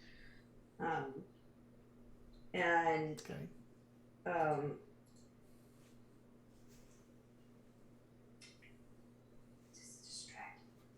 So, but now she's kind of caught between like, oh, do I explore this more, or do I like, or should I spend time actually trying to like try and like work on the portal, the portal glyph. So she's, I feel like at some point she would like reach an impasse where she like kind of hit a wall with the tones and the colors. So she'll get up and like get dressed and go back to the portal room. Okay. And then I'll start using the tones in the portal room to see what happens. Okay. The blue one. I mean, things take on a tone when you do it sometimes. Sometimes they don't. Sometimes it doesn't like do anything. It's not like an always on, always off kind of thing. Mm-hmm. There's not really a rhyme or reason to why it sometimes does and sometimes doesn't. But it, you're not really necessarily attaching it to the letters. It's just the tones are are giving you color. Okay. That's it. So she's just gonna table that for now, and then she is gonna go back to the working on the portal glyph, and instead of trying to copy exactly what Mama Producer wrote down, she's just going to attempt to like write it all down in the sigils and the ancient language. She's gonna be like, All right. It'll take you a while to do them because they're not that simple. Yeah. Back on the beach, you guys walk up, get out of the water, and there's a beautiful castle and a girl creating a river to lead water into a moat. And the little girl comes up to you, Hipley, and says, "Are you friends with my friends?" I don't know who. Jada shakes their head. No. My friends. Save yourself. I found a starfish. Oh. Really? Look. How far out? Starfish. I was thinking it would go on the castle. It would look really cool up there. I think I hear your parents calling. Is that your parents calling? No, they're right over there. And there's a couple that are just sort of chilling out on the beach, like relaxing. And there's a lot of kids on the beach. This just happens to be, your favorite one. Well, I'll see it bums out hip because he just thinks about his class that he used to have. So I'll just like brings back a sour note. So he's kind of just like mobile summon, just kind of walks off and just sits down in the sand. I found some more friends for us. What do you want them to do for the castle? Do you want them to make another moat, or what are they going to do? You know what? Maybe, because a castle doesn't just stand alone, it needs a village. Maybe you three can work on the village over there. That looks like a good spot. And she holds up her hand, and there's a starfish in it. And I found this. Oh. It's for the castle. Okay. I think I could figure something out with this. She hands it to you. Okay. You realize when it's in your hand, like it tickles a little bit, and you realize it's still alive. Oh. This starfish is still awake. And I don't think it wants to be on a castle. It doesn't like being out here. I think it could be a royal starfish. It's a portal starfish? A royal starfish. Royal. It's a portal fish. There you go. That was perfect synesthesia with the words. So, we gotta make sure this royal noble starfish is happy. And Okay, they're saying they want to be in the water, so you need to take this back to the water. Eizen at this point would have put on his shirt and he goes, I'll go with you. Come on, kid. You sure that it said that? It didn't say it wanted to be on the castle, and you're tricking me. No, she speaks to animals. Let's go. Come on. What? Let them. Yeah, let's go. You can ask me about it. Let's go. And she goes with you, but the whole time she's staring back at Desus. What? Like, she can really talk to When animals? she looks away for a second, I druidcraft a crown of like antler horns. It's like a little set, so that when she looks back, they're there. I think she's becoming an animal. And she just drops the starfish where you're at and starts running back. I'll catch it. Actually, I have my mind stuff where I can catch it in the air so it doesn't get injured, and I'll take it to the water. I'll put it in the water. You have horns growing out of your head. I'm sorry? Like antlery horns, not the same ones you had before. Do I? Do you see it? And she looks at you, Jada. Do you see that? Yes. Well, isn't Jada, you hear in your head, I tried to get rid of her. She brought her back with the horns. Jada ignores you. I know Jada does.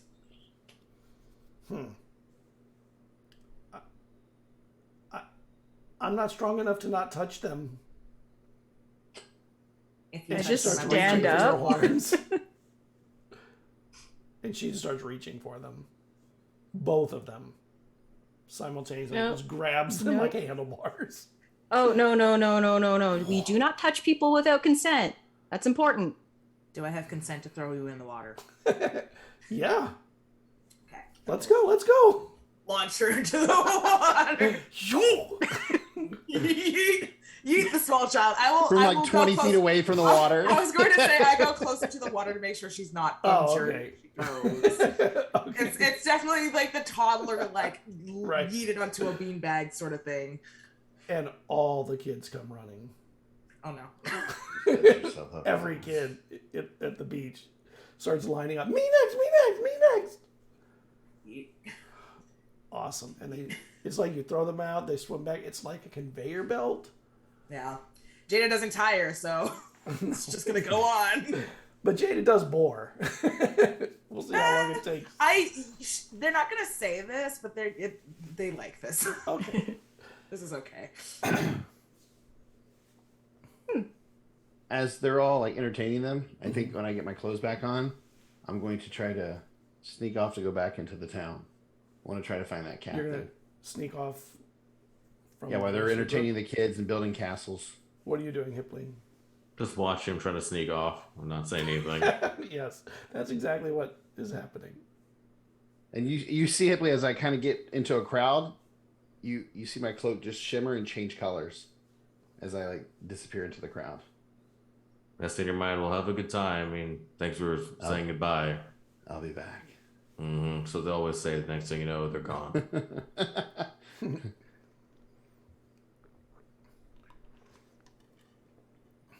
Hippie's gonna send the book, sit on the beach, just kind of out of his clothes. They're gonna pull like the book. I don't know if he sells one Desus has, but either way, I'll pull like one of the books like from that he used to have the kids read. They used to teach, and just kind of look at it and just kind of read it. It's like, and yeah, kind of just chill on the beach and sit down for a minute. And one of the kids comes over and sits down. What you doing? Reading. What are you doing? Is that a good book? Your parents may tell these kids not to talk to strangers, but yes, it is a good book. But don't. I mean, I'm fine, but don't just talk to strangers. Technically, we're not strangers. You guys aren't. You're well known. You don't look strange. Oh. Thank you. That's not what a lot of people say, but I appreciate that. But no, you know what? Here, it's a book. I used to be a teacher of sorts, so book used to teach my students. I'm not sure how well you can read, but here. We'll see if they can even read. I'm saying it to them. Oh no, this has way too many words. I only know like 4 words, maybe 7. Oh, well, that could be a challenge. And you know what? I mean, you can see if we get to maybe, to the point you can read the whole thing, maybe get to 100 words. I think you'd like the story too. It'll be like solving a puzzle. Like, well, kids don't like puzzles. All right. I think it'd be fun. Just try it. And he sits down next to you and starts skimming past words and finds a word he knows, like a or. I'd help him pronunciate, so I'd help him go through the words. If he didn't, I would like kind of help him sound it out. So. And you spend however much time you want at the beach, and enjoy yourselves and de-stress, and except Jada. Actually, maybe Jada is de-stressing. I was gonna say eating small children does count as de-stressing for Jada. I was going to say, I don't know. I mean, throwing people around might be fun. Even as I was saying it, I was like, I don't know if that is de-stressing. I think that's calculating. I'm calculating velocity in my head. Yep. Seeing how far you can get them. Yeah. I have to teach her to read. Like I just see like her like it's just a child just like yell as she just yeets someone. Just like what the name is. Like wow, that kid would bar. And like, Eizen, where are you going? I would try to find the captain of the ship, the one that was talking to us earlier. By going to Mama First, Bardusa's or Mama somewhere else? Bardusa's. I'd probably check the Cantrip Cantina because he strikes me as the kind of person that, after doing business, would probably go there for drinks. Good call. There is a sea turtle in there singing sea shanties with a bunch of other people. And the songs are loud and obnoxious and way off tune, and nobody cares. I'll wait for like some time where he maybe takes a break, and I will come over to him with a drink in my hand and a drink for him. Whatever I've seen him been drinking throughout the night. So you know the Cantrip Cantina too, Eizen? I've recently been introduced to the place. Such a magical place. It is. So, you've been through Torbay recently? I have been there several times recently. What news have you heard of? What things have been going on in the city? Oh, that city's a mess all the time. I know it is, but I'm just curious as to more recent events. What you've heard? Well, why don't you tell me, since that's where you're from?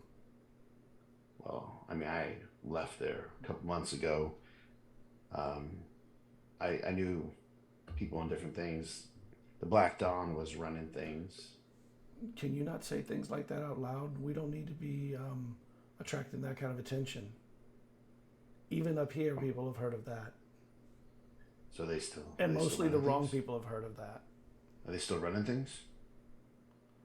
I would say they're running things under the thumb of someone else. When I left, there was a big fight there. A lot of people were killed. A few months ago, there was a big fight there. I wonder if that's the fight you were talking about. The one that brought them under the thumb of someone else. So they're... Interesting. That's really the only thing I've known. I just knew there was I a can big keep fight. you secreted away on the ship while we're there if you wish. Maybe. Might need to go into the city and see what's going on. I mean, So is how there do you anything know else about that you know? them? How do you know about them? I am an acquirer of things. Usually if somebody needs something, I'm a merchant, so to speak. You are a guildsman? That's so dull. Didn't say... You What can do you take mean those by- skills and do more. Make more money. Why do you think I'm Petty not there? thievery? I didn't say thievery. You added that word there. Oh, then what were you doing in the guild? I acquire. I don't steal. I acquire rare and valuable items. So you talk people into giving you their valuable items? Well, sometimes. There's only two sometimes ways it's to do this, gambling. No, there's plenty of ways if you know what you're doing. But Talk them into it, take it against their will. No. Which or did you do? trick them into it. That's right, talk them into it. No, not necessarily trick. You can find different ways to trick people into. Get them drunk. They might leave it and pick it up.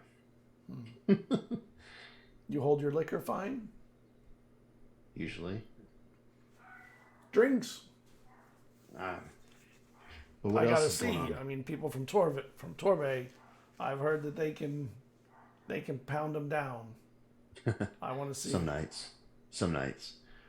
Well, if I'll drink with you, but I'm just curious as to what else I should know about the city since it's been a few months since I've been there. Well, it's not that different from a few months ago. Most of the people living there are doing the same things they were before. It's just things happening on the sly that aren't quite the same. Is there any word on who has the thumb on them? Who should I be worried about if I go back into that town? I would say that it's not.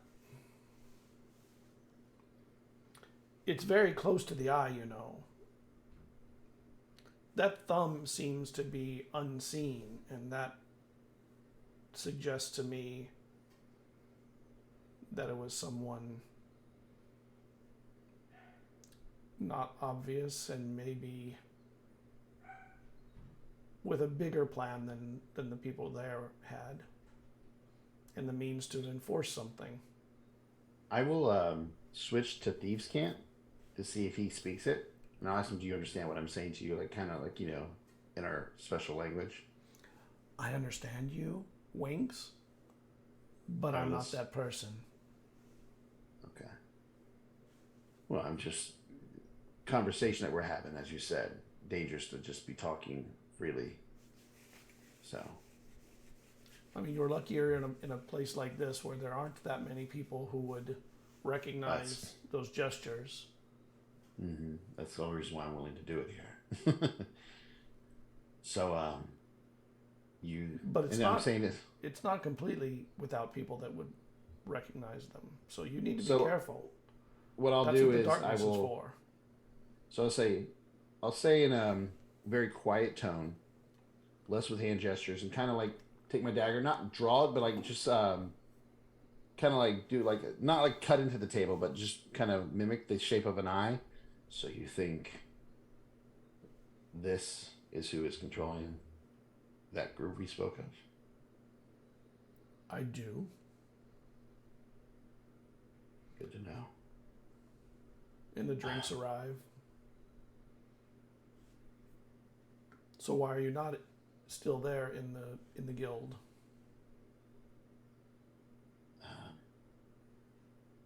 Things happen.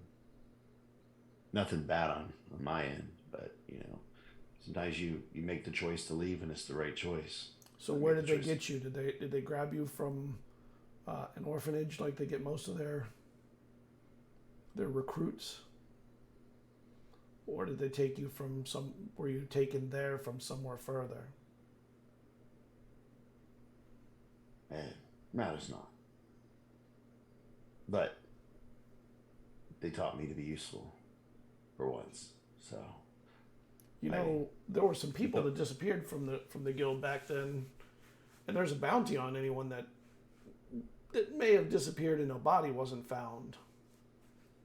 I left before that, so I mean, if I'm if I were to snatch you up and turn you in, I would not get a reward because they wouldn't. You weren't on the list. But let me tell you flat out. And I look at him cold in the eyes, and he hears in his head, "If you were to try, you will die." I see.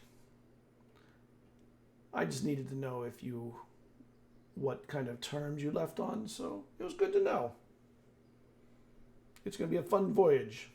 Do you know how to sail? Do you know how to do anything on a ship? I've learned. Other than eat potatoes and stuff like that? I've learned a little bit here and there. I might be of use. Maybe down the road. Lovely ship, by the way.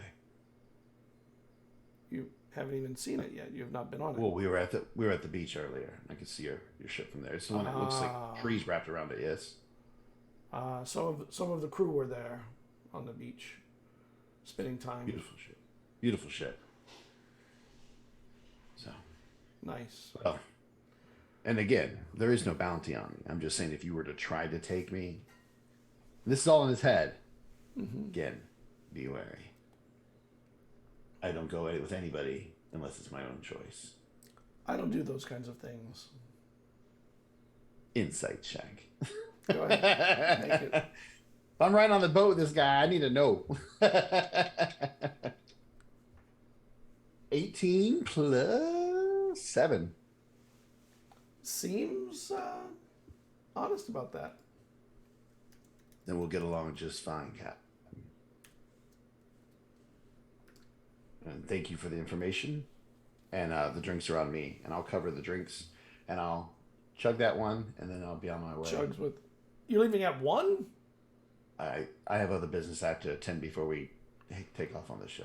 So you're not a drunk? That's too bad. Oh, if you're a drunk, it's easier for people to take advantage of you. At Arlena's place, everybody's a drunk. Any place, people can take advantage of you, whether you're sober or drunk. So I choose to be sober as much as possible. That's so sad.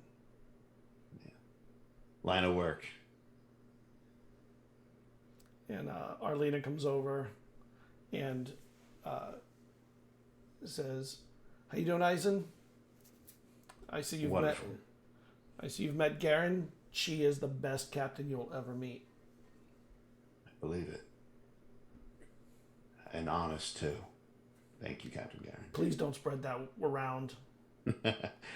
Fair enough. As long as I think we have mutual reasons to keep our conversation private, then.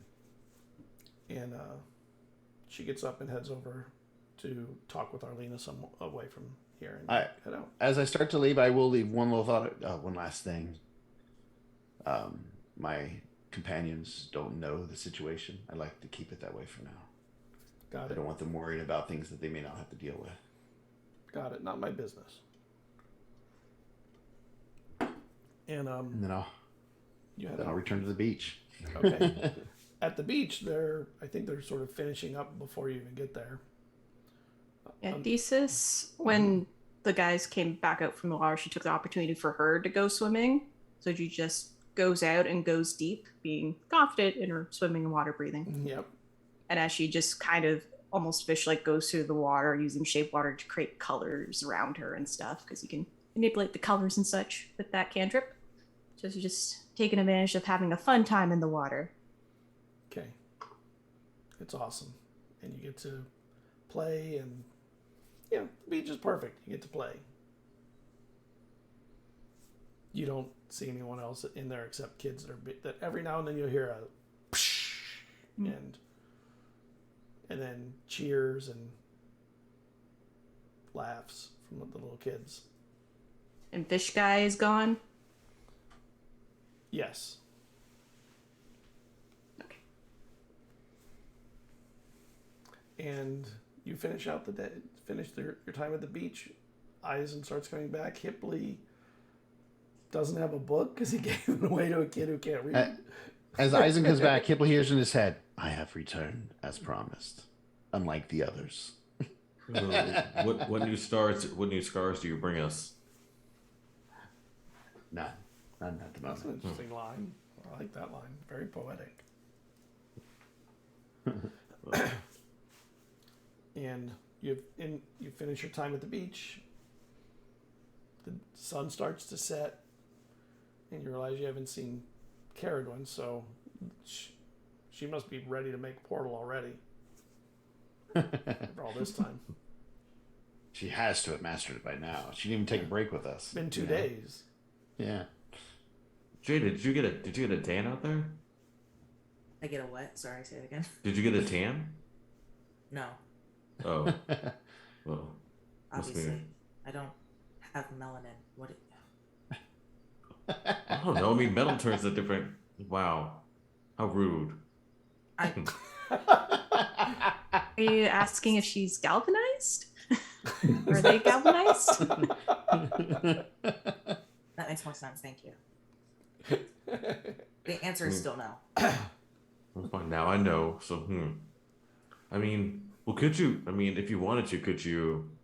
As we're walking back, I mean, could you change the color at all if you wanted to? I suppose I could replace the plating. Why would I do that though? Because people like change. I mean, people like changing the way they look sometimes. I don't know. Not saying you have to. Just people. I gestured to my hair. I know. That is a good cut too, especially the way you interweave what Desus made for you. That actually is really cool. Is it fitting? did it fall out when I was throwing No. small children. No, and man, that one kid, I thought he was gone because he was just chucked. I couldn't see him in the horizon. It was just Yeah. like there was an arc. Yes, he reached an apex of 15 feet. It was incredible. Definitely went off. Jesus, think about that. She threw him 15 feet in the air. Oh, shit. It's a Best parent's day of fault. his life. He's fine. That kid was either like really happy or like shitting his pants, like terrified. You're like, oh my god. Honey, did that person just eat our child to the water? It's fine, dear. It's fine. It's fine. That person is part of the book club. It's like the classic mom and dad where like the mom thinks the dad throws them too high and the dad thinks, so the dad's like, it's fine. She's like, oh my god, 15 feet.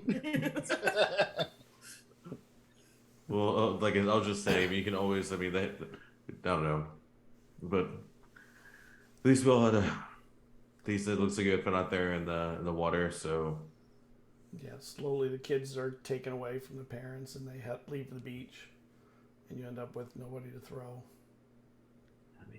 I offered to throw one of my companions. do it. Chuck, I'm ready. I want to go higher than 15 feet though. Let's go. I think I'm gonna have to do a strength check for that. Wow. How heavy?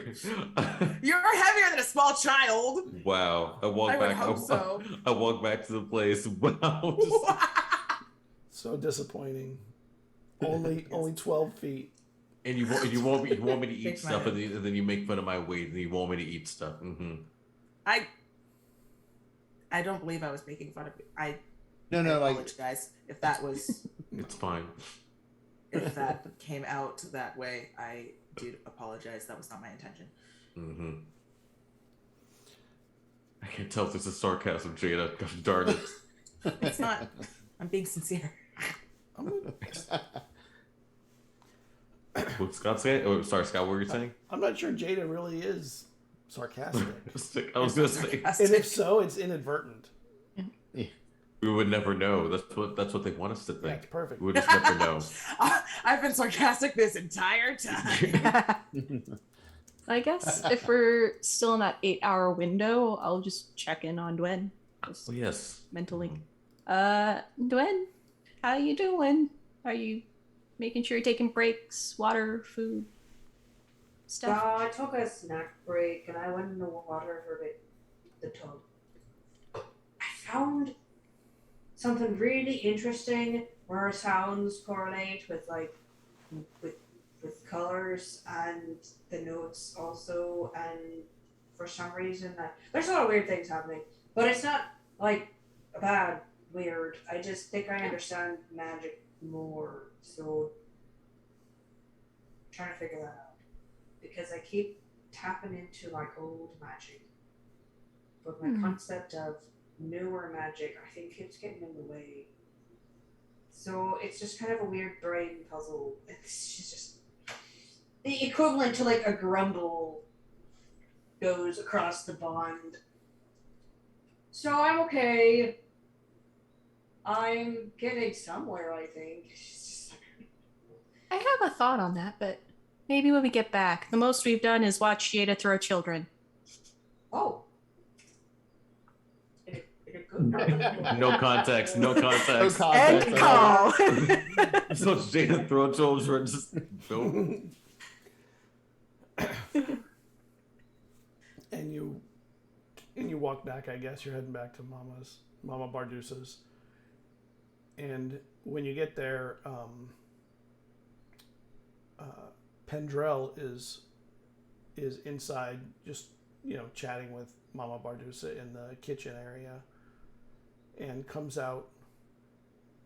I was talking to, I think, at this point, some friends of yours, Rosalba and Persis.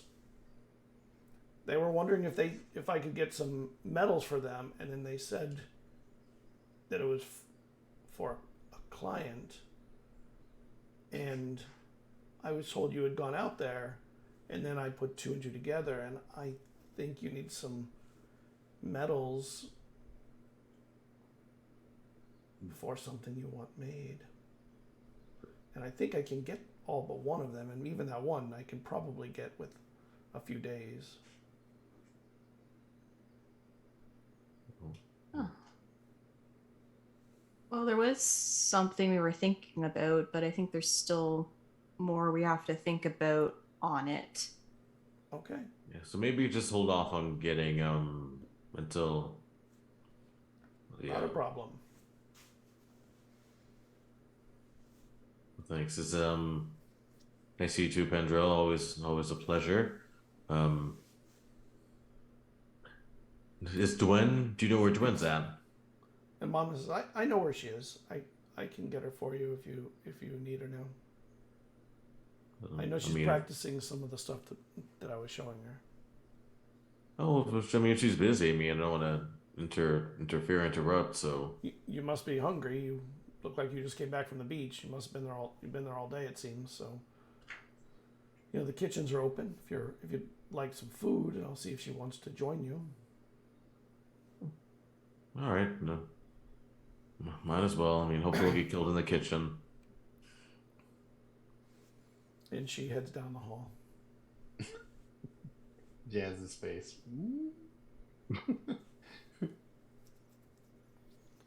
Mama Bardus comes into the room you're in, Cerridwen. Well, the rest of the book club are back.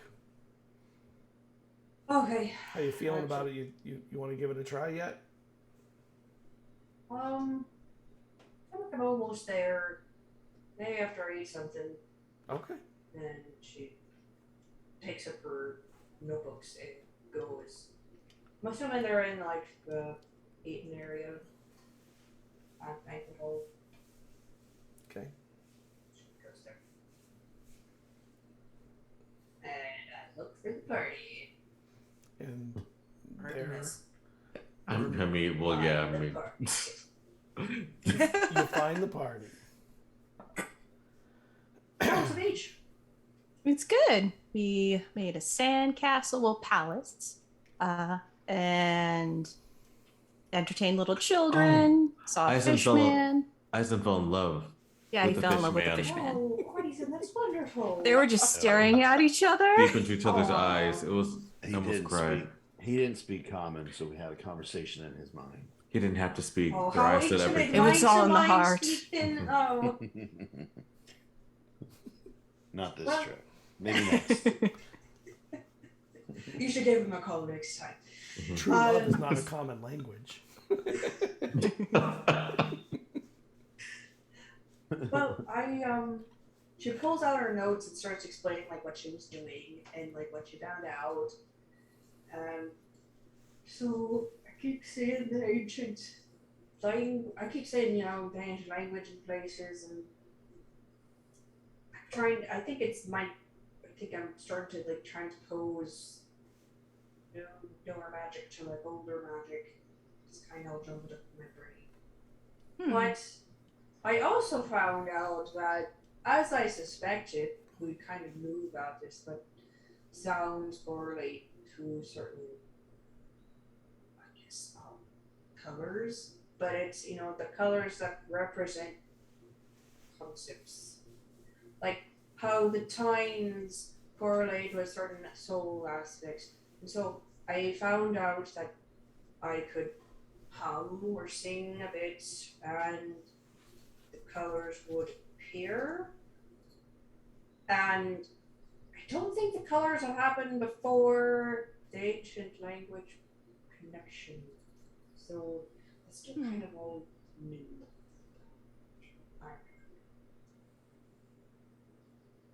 You said you had some idea about that thesis. Yeah, I was thinking, how you were first putting together the orchestra piece. How you're having these dreams and visions of nature and stuff. I thought maybe once we eat, I could maybe fly us out into the woods and give you a chance to sit with nature and try singing there. You said it was in your dreams, nature gave you tones and songs and parts of the verse.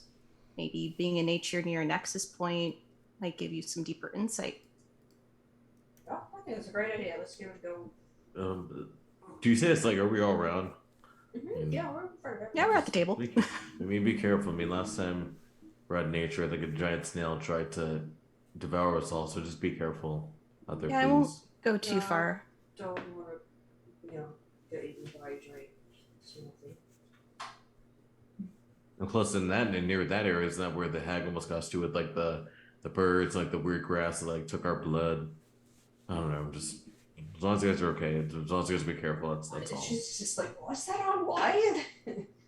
Yes. Yeah, but we took care of the hag. So What's here? Oh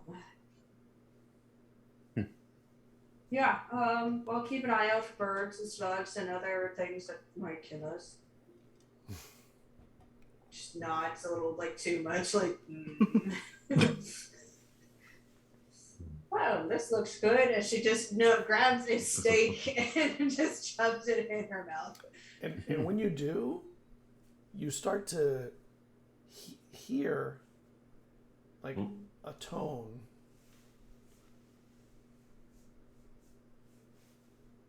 you Is that wait, do it? Making a face. Is the Oh steak my off? god! Are we being poisoned? No, the steak's really good. I'm just also hearing a sound while I'm tasting the steak. And then, so she'll like grab like something sweet, like a pastry, and then eat it and see if it changes the sound. Make me a charisma check. I just look at the group like, what? Just I heard it's called tinnitus. Tonight. what do you Tinnitus? What? Is that what Weird. you eat? And then Yes. I'm pretty sure that is what it's So called. Yes. when you have the sweet from you put it in your mouth and the sweet gets there, you feel like a tickle, like you're being tickled, like your skin, the hair raises on your skin in an area, and you start to feel the weirdest thing. That's weird. I try a different pastry that's like, it'd be like the difference between like a brownie and like a strawberry tart. Right. Something that's on the sweet scale but has completely different flavors. And everyone sees Cerridwen like giggle. I was gonna say we're all just watching character eat now. We're just And your sitting there. feet are tickled like from the bottom. Okay. Is this a normal eating experience? Are you giggling, Dwayne? As I say, Desus, you hear in my head, you hear in your head, Desus, is this normal? This is This is new. Could be just cutting air. Maybe the just deep trying not magic's to- driving her mad. I love that. Hipley's cutting air. Like he's Like so he's- busy. He's not even looking at his plate. He's just cutting nothing. I grab something really salty like a fish and I try that. Wait for like mixing all that So together. maybe we should like take like a note. Maybe we should all just go to sleep. I think we're all kind of maybe it's exhausted from like such a long day. So maybe I don't know. I mean, I feel tired. I don't know how everyone else feels, but maybe. So, as you run through different sensories and things, it seems like almost all of them cause some other sensory sensation, at least for a little while, and then it just stops. And it's all normal again. Perfect. Yeah. And might be time for sometimes bed. taste makes you hear something or smell something or feel like a physical thing. All of them, it's like your senses are crossing wires.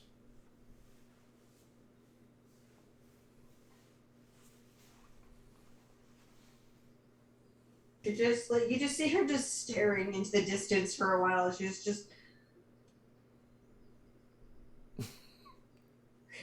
oh, I don't know what to think about any of this yet. And she's just like, she like briefly remembers this time where like when she just would sit in her, because her dad was a wizard, and so he'd just have his study and would just be studying whatever he's studying. Like, she's a kid, she didn't know what he's studying.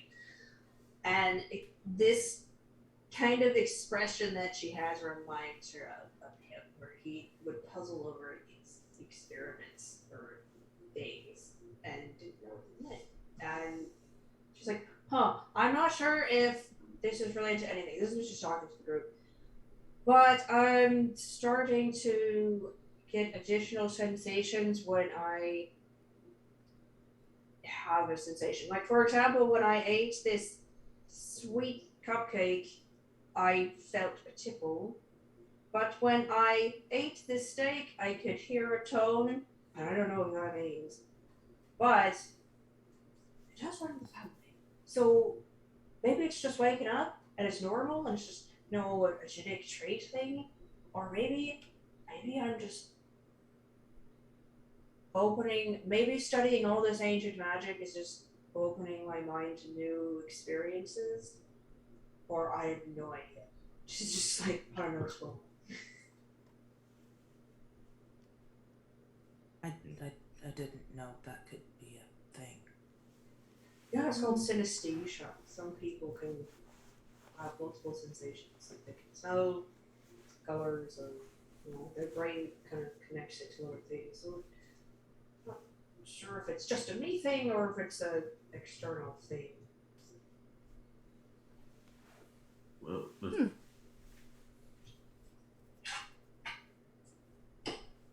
I mean, But could you? What was that? Nothing. No, you're good. That's having a thought. Hey, did you want to share a thought? You know my thoughts, and none of them are really that needed or necessary. So no, you're good. That is Say untrue that. and false. Oh, I like your thoughts. Oh, flattery will get you nowhere. It's not flattery, it's a fact. Well, Um, anyways, Jesus, do you want to go to the woods? Yeah. Okay. Someone else want to come with us? yes. You know what? I think we'll all go. I think Eizen needs to get out there in nature. I think he really wants to open up to us. So I think this will be the best place to out there in nature. Wide open in the nice space. So. Can I carry everybody? Chat. I actually. Oh! We can fly. I can make. I have something that I want to do. Oh. Actually, here. Okay. Okay. Do you want someone to go with you? I don't care. Well, then I'll let Eizen go with you guys, and I'll go with Jada. So I'm gonna cast Fly on Eizen. There you go, buddy. There are your wings. What do your wings look like? They're flight wings, duh. I think because it's your magic, I think it would look like the same wings that you would have put on. Like it would be like. Well, no, wings. we let them choose. Like when Jada has it, they're different. So I think they would. I think they would be like the translucent, like teal, like of like the same as like my blades. They just come out and they just kind of look like that. Yeah, it's like a glowing, translucent, like teal color matches my side. Are they feathered or are they fairy? No, not fairy wings. They would look. What do you think, Scott? What do you think with my background? Like, what do you think it'd be more like? Do you think it'd be more like wings or something else? I'm not gonna make that for you. I'm trying to Do think. it like a cloud surfing thing, or like Maybe like I don't know, like almost like tendril looking things, but they like still fly. They Okay, yeah, like they kind of like undulate in the air like an octopus, but almost like or like a jellyfish even kind of thing. Like a jellyfish, like kind of like that. Yeah. Oh, that motion. Okay. Yeah. Wow, look at you. Those are the weirdest wings I think I've ever. Okay, well, All right, well, you guys have fun, but please don't die. I mean, I guess we'll hear in our minds if someone starts screaming in pain. So be careful out there. Right. Okay. Let's go. Well, either way, I don't know this place, so I'll follow Yeah, you. I got this. And as we get outside off of Mama's property, I will wild shape into a giant owl, specifically a dark colored barn owl. So instead of those pale whites and tan colors, it's now really dark, kind of brackish brown and deep browns and just really dark face. I just turn my head and look at Gwen. Woohoo! Oh, at you, shoulder, or like the bird shoulder, and like climb on. And we fly off. Yeah, and I'm gonna stay with you as close as possible because I don't think I have dark vision or anything like that. So no, and I picked owl because it's 60 feet and you can fly 60 feet. And where are you heading out to? What are you gonna do while you're out? Not too far out of town. I'm just looking for a patch of wood that's along what I sort of imagine was the ley line we followed before. Okay. Not getting close to Nexus at all, but just trying to find a patch of woods along that line. Well, luckily, one thing that you had done when you did that is you cleared a road along a ley line that went to the Nexus point. So you do know where one is, and it's pretty easy to spot without even using magic to see it. You just know that it's there. Make me a perception check, the three of you. is it still light out? It's dusk. Okay.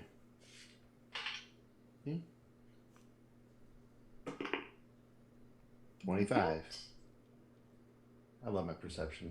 So much better than Vezran. dirty 20. 29. Man. There you go. You, as you're flying near the roadside, you see there's a small party of people that are, looks like they're putting together a campfire and trying to light it. And one of them, when he stands up, Cerridwen, you recognize that person as another Firbolg. And there's a couple of other people that they're with him. One of them looks sort of dragony, like your previous companion, who was a dragonborn, but not quite like a dragon. There's something not quite the same. And then there's an elf with them. I point. I'm like, hey, let's talk to those people because I just want to talk to her for a little bit. I start sinking down. I think Eizen will move and try to like hide in trees to like cover them in case this isn't like a good group of people. Right, because everyone is distrustful. Eizen's distrustful, pretty much everyone. So you land, or as you're heading down, the Firbolg sort of steps back and grabs a stick, and the reptilian one, you hear just and pulls a sword out and backs away from you, though not walks in, and the elf just sort of backs in behind the Firbolg.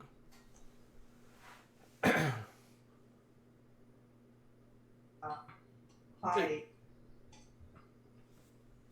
They're from Shaylee.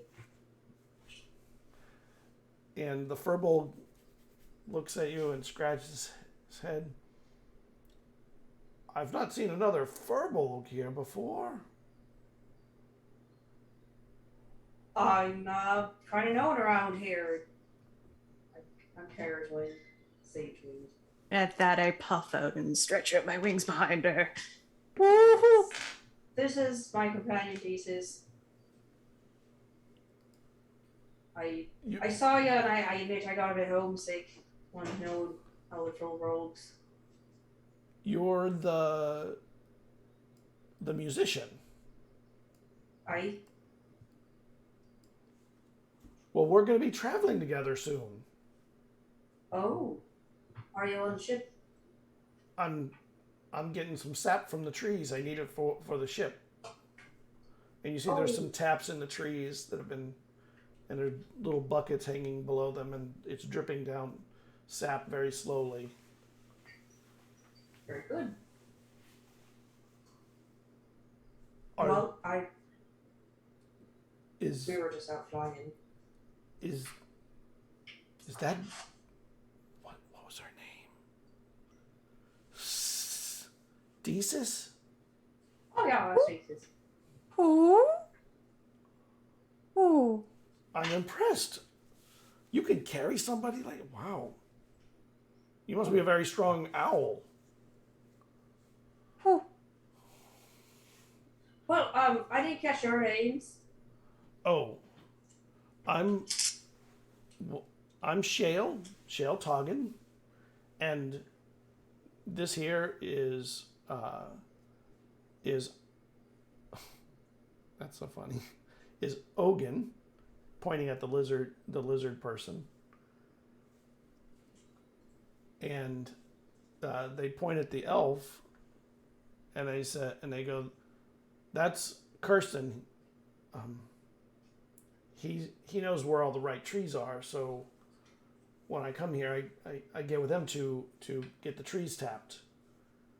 He knows a lot about this place, by the way. If you're ever needing to, well, you probably don't need to deal with that stuff.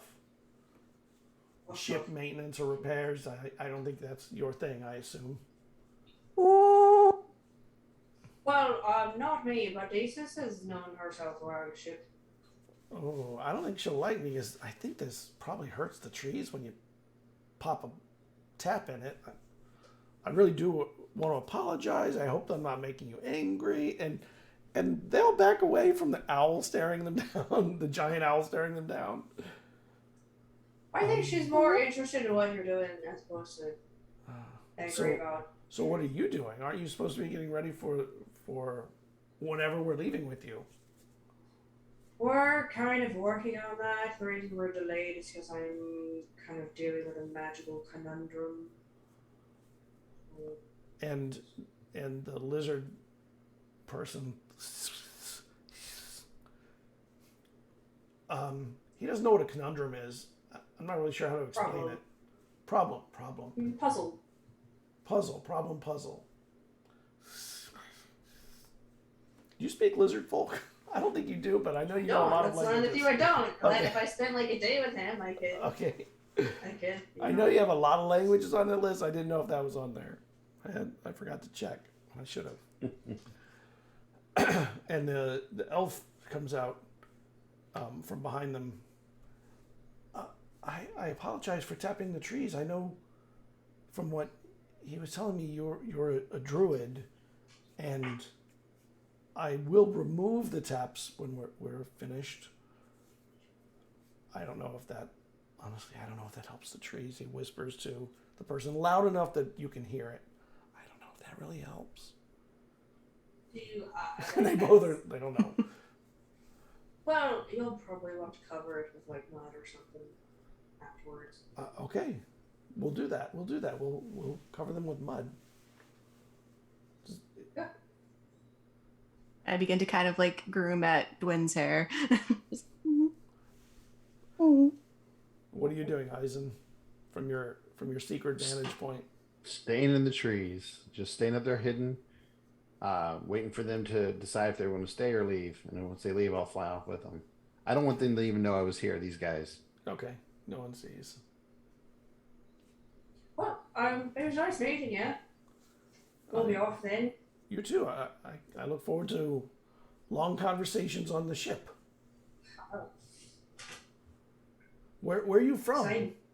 Your accent isn't from the south, so. Shaylee. Elixia. Whew, that's far. So you're from. Yeah. You're like almost to the blue wastes. Oh yeah. Wow. It's a bit frigid up there. Yeah, that's too cold for me. I'm not heading that way. Well, it's still quite lovely. It's like you're on a vacation. I recommend it. Oh. Or you don't. I mean, she loves it because it's her house. It's her Yeah. place. Oh, I think you meant the blue waste. I was like, no, you don't. The blue waste was terrible. Yeah, the blue ways are awful. The blue She's ways talking are about terrible. Elixia. Yeah. Okay, that makes sense in my head. I'm like, all right, okay. Thank you for the raid, by the way, Blue Collar DM and your friends. Yeah. And they they get a fire going, and we're gonna be here all night. So, but we don't really, honestly, we didn't bring much food. We could probably get something if you. Oh, and then look at Desus and Don't worry about it. She eats me too. I go to like 5 on Desus. And there's like a sigh from. As an owl, I imagine even an owl eats meat. Well, yeah, they're carnivores. Yeah. So, where do you? I haven't been told where we're traveling to, so. We're headed toward the eye. And I start beating my wings. That's no good. Why would you? Beating my wings up. Oh shit. So prepare yourself.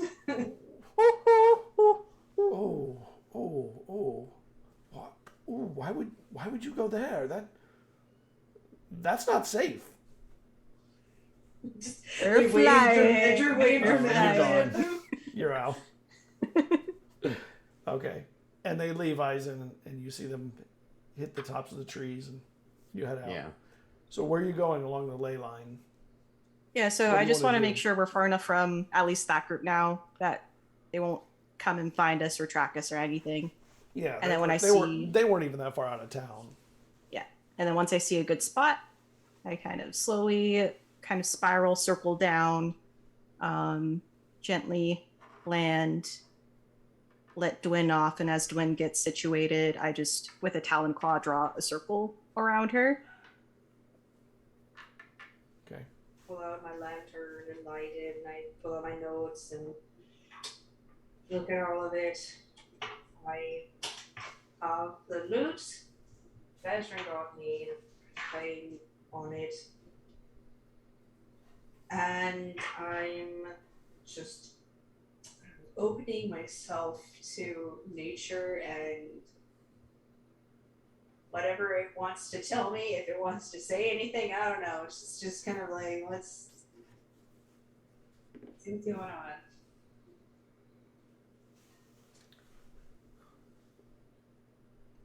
So the lute playing, can you make me a performance check before I get into there?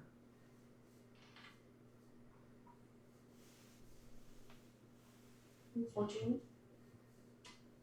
You've rolled a lot of 14s tonight. I think you've rolled like 3 or 4 of That's them. true. It's In like 6 rolls. Okay. So you start playing the lute, protected by your owl friend and Eizen with his jellyfish wings. I'm not sure exactly how that looks. I'm trying to imagine what that looks like. All right. Diablo. Are you seeing like Is the it like angel's a- wings kind of like do that weird thing? Have you seen that in the Diablo yeah. games? Almost like I like that. ribbons. Yeah, like ribbons Okay. kind of thing. And when after a while, as you're playing, you hit certain notes and color just sort of bursts into your eyesight. Blues or greens or yellows. It takes a while for you to get there, and you kind of have to get into a groove with your music. But once you're in that zone and the music is flowing pretty well, you start to take on sensations that are not audio from the playing. But when you do music, it's always a color, it seems, at least so far. And when it goes blue, your notes and your singing, that it's the same or very similar of a note or chord as to what you were doing earlier in the when you were humming and you were getting blue. And then the green is the same, etc. And they're stronger colors here than they were back there. Yeah. We don't see these colors, just No, her, right? just her. Okay. I figured, but I wanted to clarify. colors are stronger here. Things going on just don't know. Ooh. Ooh. I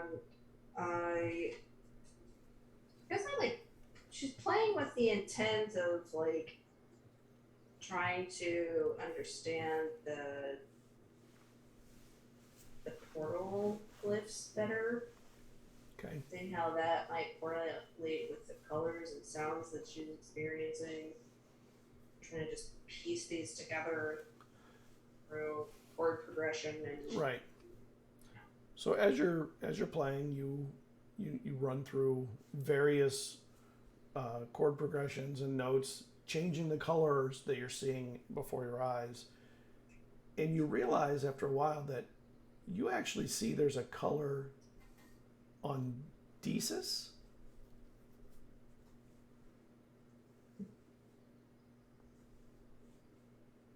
Ooh. Mahogany.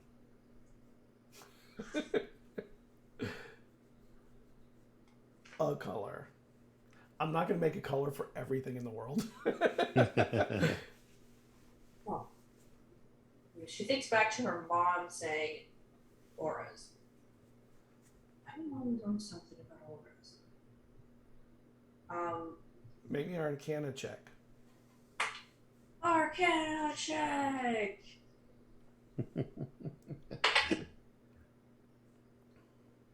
Oof. All right, that's a 10. Okay.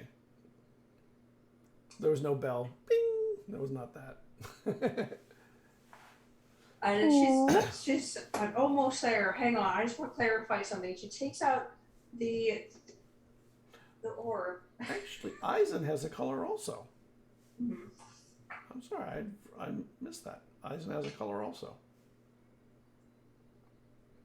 What's Eizen's color? It is taupe. Black. Color's taupe. What? What color is taupe? It's like a putty color. Like a reddy, like a ruddy red putty color. Okay. It's Taupe.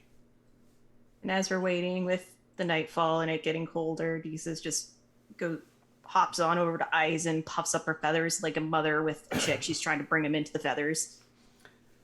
And as you intensify your playing, as you're going through all this, you start to see a color along the ground in a near perfect straight line coming out from where you are. Oh, and she just her playing just gets faster as she stands up and turns around and looks. Does it go towards the nexus point? It heads straight to the nexus point and past you also, but I think I can see ley lines now. At least that's something. Oh my god. Ooh.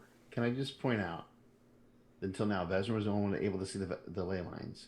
You've now mastered it, and you said you did it with the gift that he gave you. I love that. Mm-hmm. There's just like so many like parts to that. I love that. So cool too. There's just a minute where she whispers to the lute. She says, "Okay, well, I don't know. Maybe we could go to the nexus point."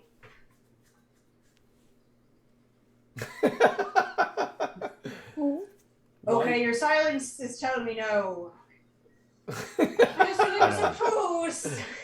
I don't know anything about a nexus point, but I'm for it if you want to go, because he has no idea about them.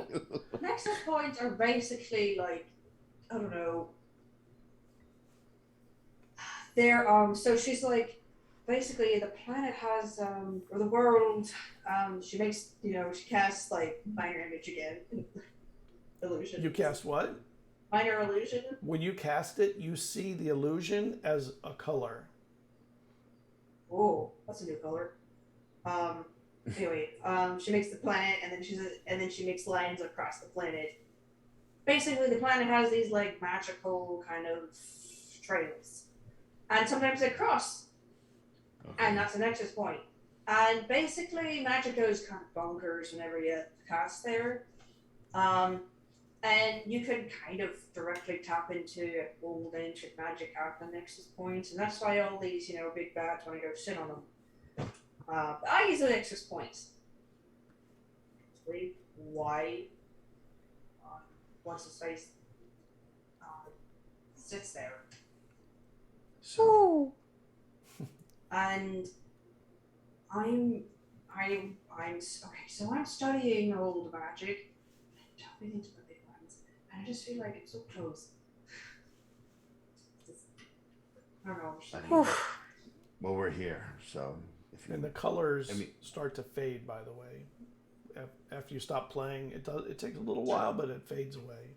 Like play again, but I start out slower this time, and I turn my attention back to the trying to basically like transpose the portal glyphs to the old sigils. Okay, on the ley line, talk to me. I'm all ears here. All senses. And she'll like dip into like all sorts of things like the tones between our classic tones, I forgot what it's called, and then she'll even take out like her bow for like the proof, and then bow it on the loop for a bowed loop. Just try all sorts of new sounds. Okay. She doesn't want to leave any of them out. Okay. So when you do that, it takes a little while for you to get where your playing is particularly good. You have to kind of warm up. Actually, you're warmed up. You can probably get right into it. So you get right into it, and as you do so, make me an intelligence check.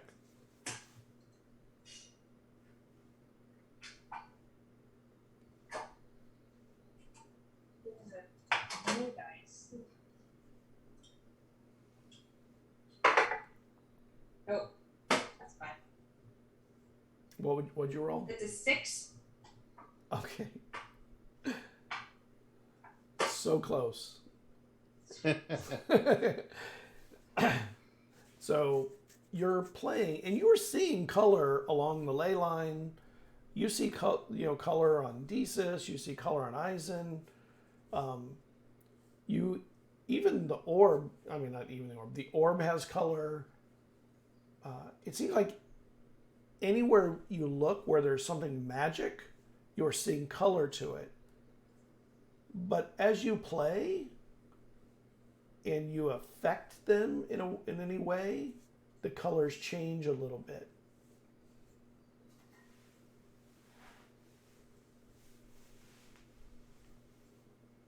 Do they change hue? Like, Yeah. do they become... Okay, so, like, are they becoming more blue? Or are they becoming more red? Or does it vary? It varies. Like, when you see Desus start to nod off in a slower piece, the color that wraps them and is affected by your play, and it changes.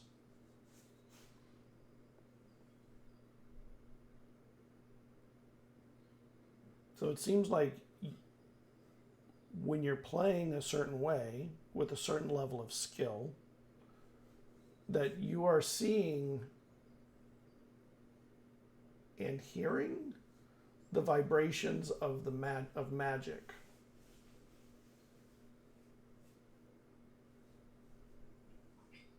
The vibrations of magic.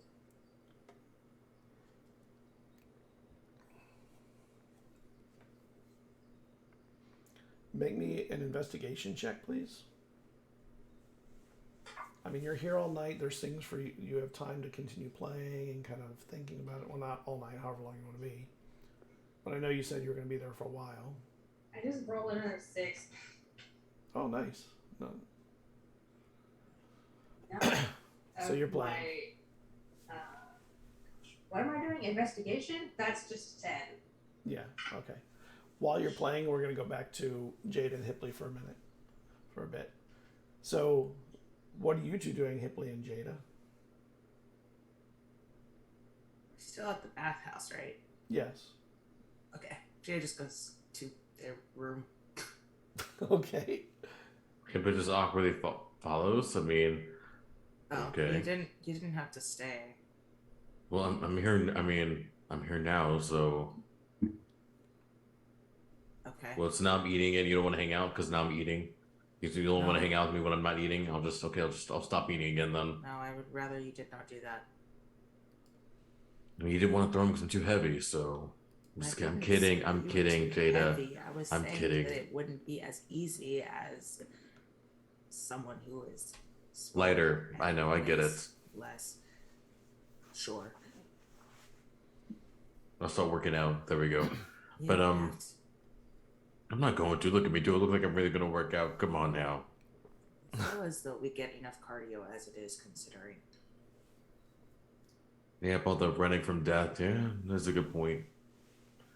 But what did you have plans to do? I didn't have plans.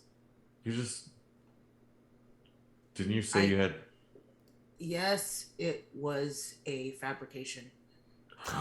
Jada lied. Ooh, I did not. I like it, Jada. I like it. I did not lie. Good job, Jada. Simply high five, Jada. I don't want to. This is not a celebratory occasion. Okay. I simply. I have spent a lot of time in those woods. Oh my gosh. And I simply, if I do not have to go, I would rather not do that. So Jade, I am so sorry. I didn't even. It is. I don't know how hard that must be. This is not a big deal at all. I don't know. I think it's a big deal. I feel terrible. I've been so self-absorbed. I've been thinking about that. He might feel being back here with us. I mean, this place must be. I mean, I hate this place. And you have like even worse memories of this place. So. Yes, I was here when this town was founded. Oh gosh. Yes. That must have been. I mean. It was quite a while ago. Yes, I only mean that. Very often, Char would not allow me into the town, so I would rather be here. That's all. I didn't want you all to react the way you are reacting now. It is not a big deal. Well, I tried to give you a high five at first, so. I tried to respond differently, and you wouldn't let me respond differently. To me, lying, I don't know if that is. Well, no. I don't know. Lying can be fun, but I don't like to be at the town. Let's go to town. We can go make fun of some people. Why would I want to make fun of people? I didn't say make fun. I mean, we can go just watch people, not make fun. Why would I want to watch people? No, why'd you want to be in the town to begin with? I mean, you must find human beings and our folly is pretty interesting. I suppose so. We could, if you wanted to, we could do so. I was planning on taking a bath, honestly. Oh, I'm down. I mean, that's where we first met anyway. So I'm down. But whatever Jada wants to do. Yeah. What? Whatever Jada wants to do, so we can go to the bath. I think I'm speaking normally. Why don't you just do whatever you want to do? I mean, like if you want some alone time, that's fine. I mean, whether I am alone or accompanied makes no difference to me. Oh my gosh. Okay. Let's just go to the bath. Okay. Let's just go to the bath, Jada. Sure.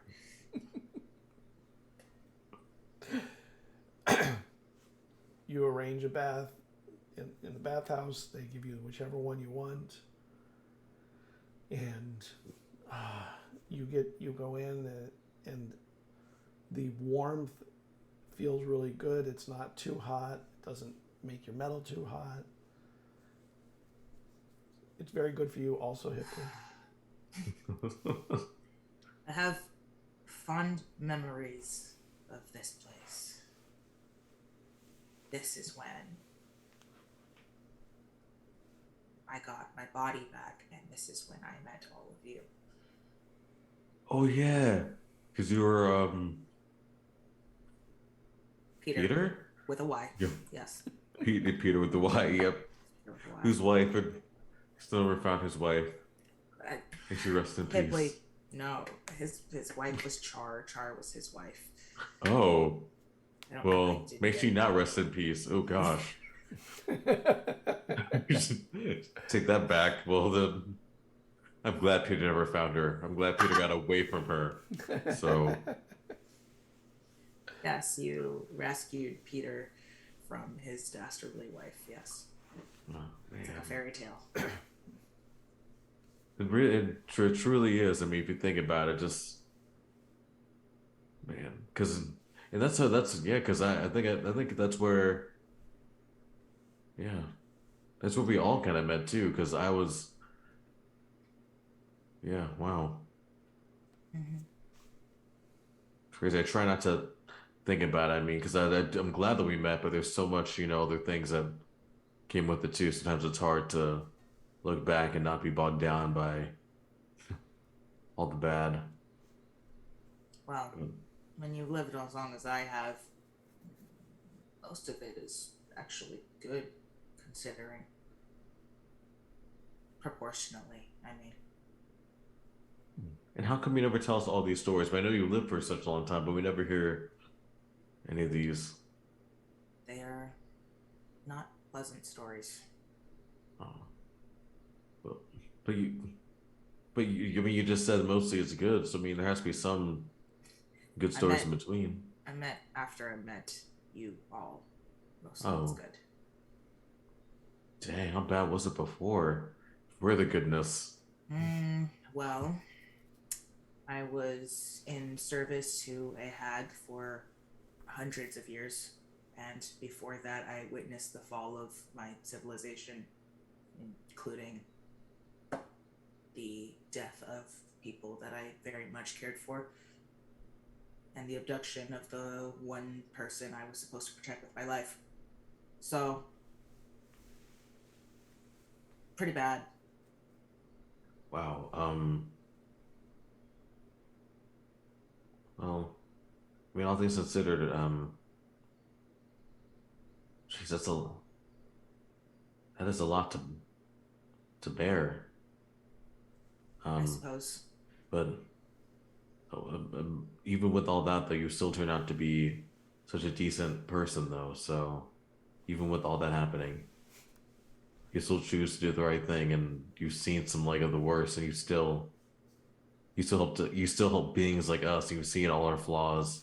When you live long enough, you've seen the way that we used to abuse everything, ourselves included. Yes. And you still do that. I have seen the worst of what people have to offer. I have also seen the best. I have seen people fall in love. I have seen people sacrifice their lives for the people they care about. I have seen a young friend be very gentle with a small child about why they should not put a starfish on a sandcastle when it is still alive. I think that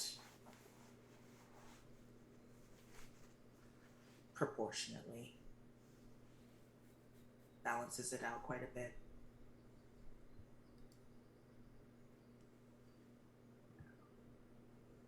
Yeah, I think that starfish actually made it too. It almost down the way back I noticed, but I think the starfish is okay at least. But I guess it all kind of, when you look at it like that, I guess it all kind of balances out in the end, or eventually it all balances out.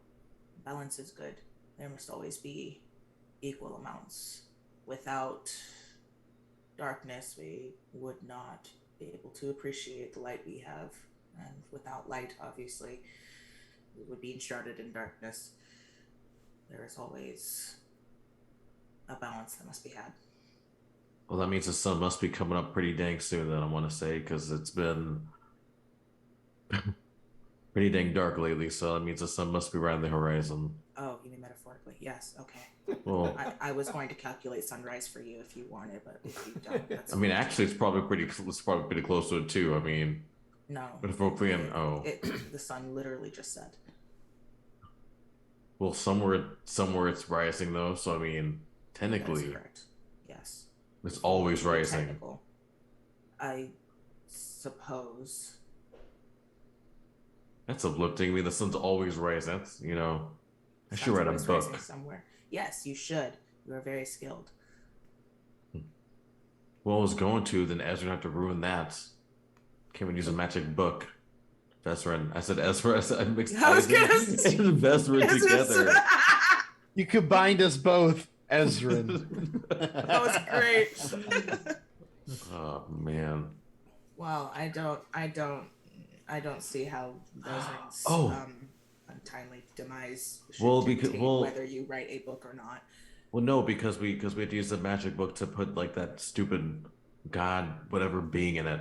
But do you need a new book? Is that well, me and Desus were going to work on a new one, if I remember correctly. Okay.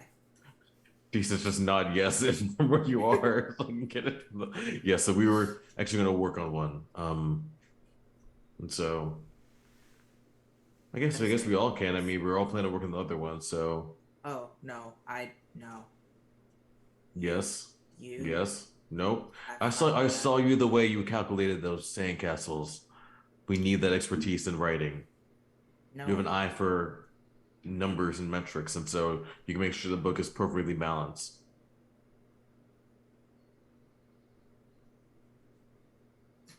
Sorry, my author brain is like, what? It makes sense, Jade. I'm a writer. Trust my me. brain just broke. It makes sense. I fail to see how, but you're. Because I want you to help, dang it. Can you just help because I want you to help? Of course. All you have to do is ask. You don't have to justify. That's not fun. Especially if your justifications are quite frankly outlandish. When am I not outlandish though? I mean, if I write this book, it's gonna be outlandish, so I mean just be prepared. Okay. Gosh, well. Thank you. I'm happy you're helping with the book. With the book. Yes. You're welcome. And I guess for being here too, because if not, I probably would have been dead a long time ago. I mean, although I must say, I do miss. I mean, Peter was pretty cool. No, he wasn't. I mean, technically, Peter's how we all met, though. So technically, Peter was the original. His only good use. Well, I mean, it's a pretty good use of it. It's gonna be to make you meet some cool people. It's a pretty good use. I suppose if that is your entire purpose in life, then he fulfilled it. Yes.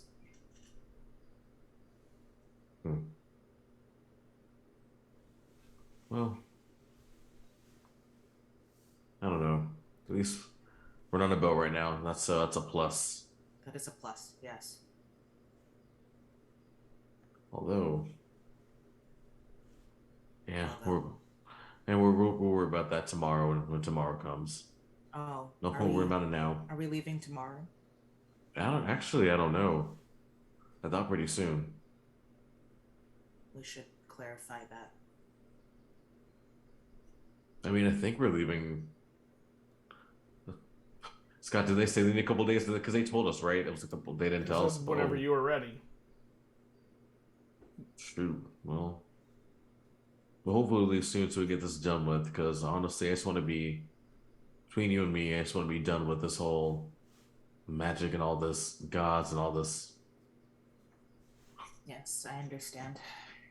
I am quite uncomfortable with the amount of responsibility that has been thrust upon me as of late.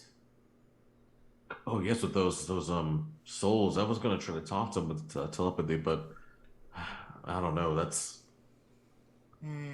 a and the price, to take someone's vitality to make like a body for them. I don't know, Jada. I really think if we can just get them a good, as best of it, like a send off, like let them just find Russ. At least they're back where they belong. I don't know. I'm sorry. 1 second. Are you looking at the soul right now? No. That was so weird. Oh, okay. It's raining. Never mind. Never mind. I can't explain what just happened. I don't have the words for it. I don't usually get this distracted. Well, I was just saying. I mean, I think we should let them Yes, thank you.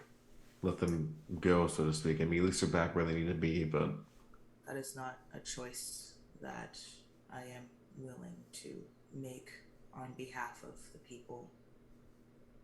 or you're right. So I guess we're right because we did talk about meeting with the families and then decide. But I suppose so. I was also speaking about the souls themselves and also the person who worked tirelessly for decades to make sure that they were saved. well, I guess that'd be an adventure in itself, going through all those like thousands of souls, asking them. Huh. Well, I have the time. I suppose they do it as well. Regardless. Ooh, maybe when I can keep my soul in a jar. That'd be tight. Oh you man. Want your soul kept in a jar? I mean, Would you prefer an inanimate object such as a book or a oh, that'd be so sword cliche though. A sword? What? A sword? or a tree? I don't know. What? A sword? It was just a thought. You mean- have to ridicule me. God dang, it'd be pretty awesome. Actually, though, I can cut somebody. I'll let you decide, JD. I'll let you decide what you're gonna put my soul into when I die. So, You're giving you me complete choose. permission. Yes, you know what I am. You choose. Okay. I can't wait. It's gonna be something tight. Hopefully. This is a lot of pressure. Probably a teddy bear. Maybe that better than a pair of shoes. You'll be with me every step of the way.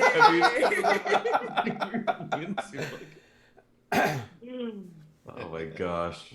Well, I mean, feet are pretty cool though, so I'd be a really, cool. I'd be a snazzy. Feet are pretty cool. Well, I'm just thinking, if I was a pair of shoes, I'd be like a really snazzy pair of shoes. Like really classy. I don't know. I don't wear shoes. Wow, but you can if you want to. I don't want to.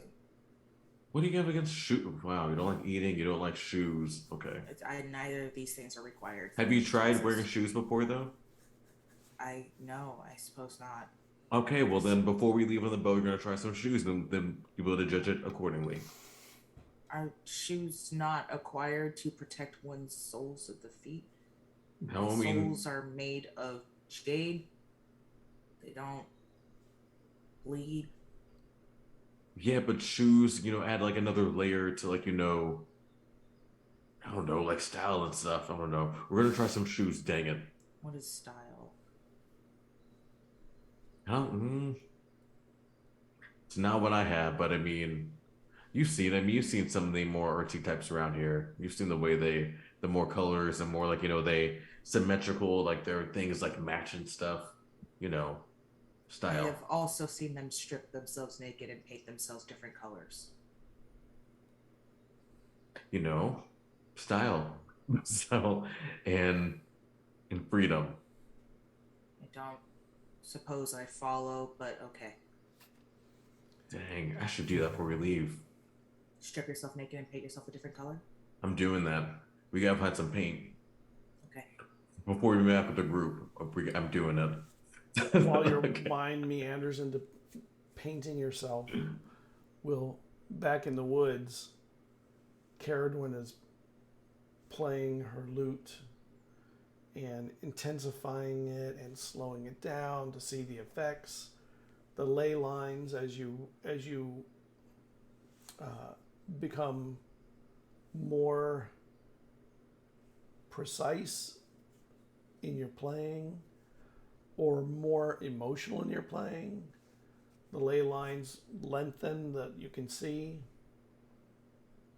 and you can see more intensity or passion tends to give you more of the vibrations of what's in the magic.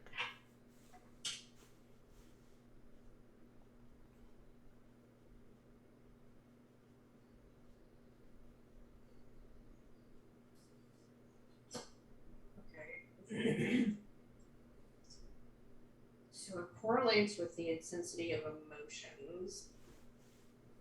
So she's going to play, but she's going to think about the instrument when she plays.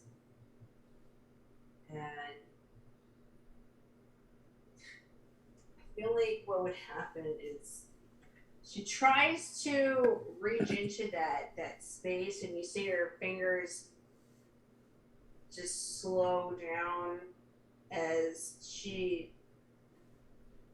can't quite reach that place yet. So she's just gonna close that as she's losing the magic, and so she'll switch over to, she's like, okay, well, I'm figure out how. So she'll think about Desus and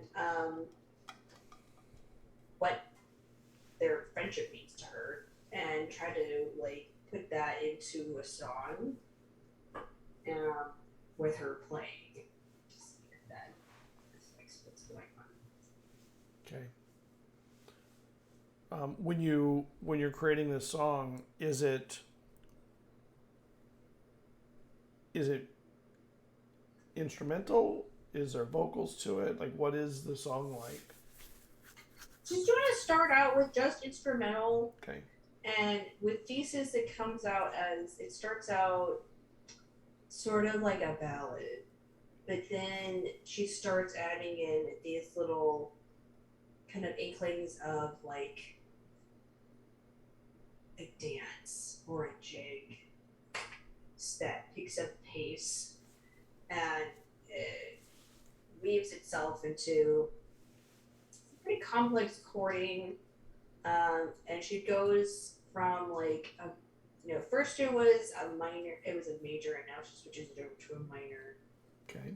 As she like remembers that cathartic moment of Desus being upset by the shell and wondering about what's up with her mom, and from there it turns into a discordant, sad piece, and slowly comes back into like a more hopeful sound.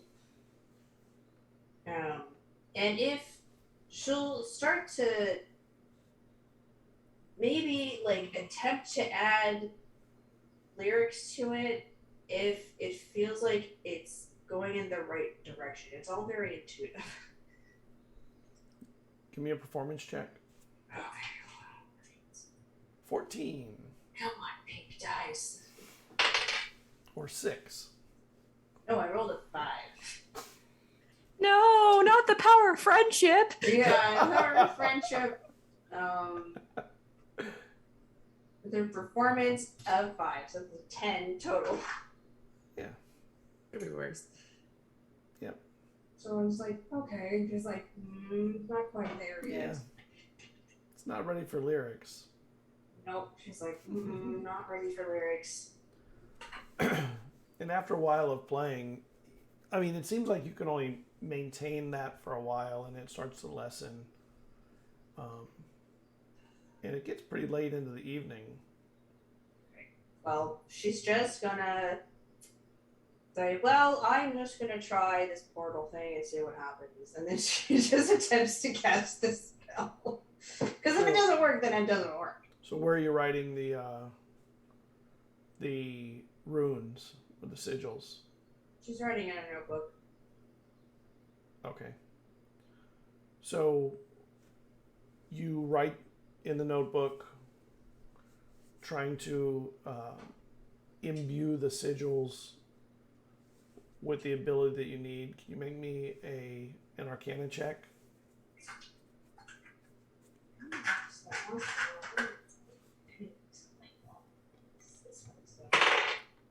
Oh, that's another 10. Ah, nice. And then make me a charisma check. That's a 12. Wow. Yep, rolling under 10. You're the master of mediocrity tonight. You're Yeah, rolling. It's I mean, I got my 2 good rolls out at the beginning with like a natural 19 and a natural 20, and then it just was like. And you write them. Some of the sigils you think are using the old, like the gods' language sigils, and some are new magic or new language sigils.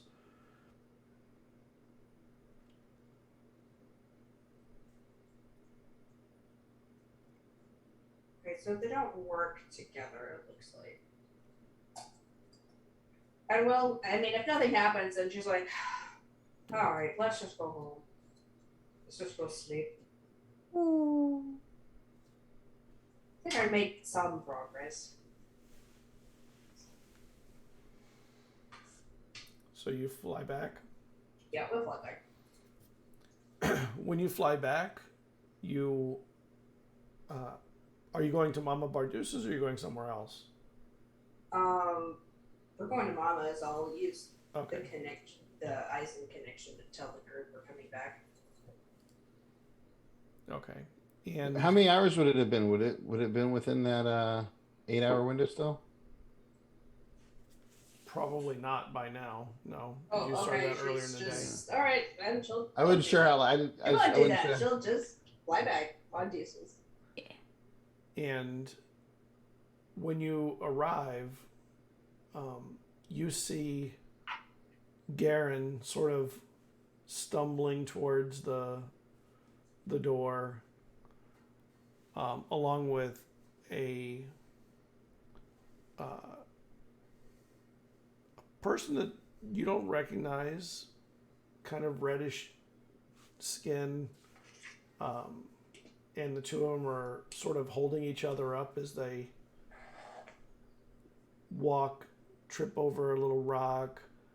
And when Garen trips, she sort of rolls and pulls herself into her shell for a moment, just sort of instinctively, and then pops him back out and gets him. I'm all right. I know you're all right, Captain. I know you're all right. Let's get in there. Maybe a soaking will do. Oh, yeah, that would be good. And as they're talking, they're sort of leaning on each other, and their talking softens,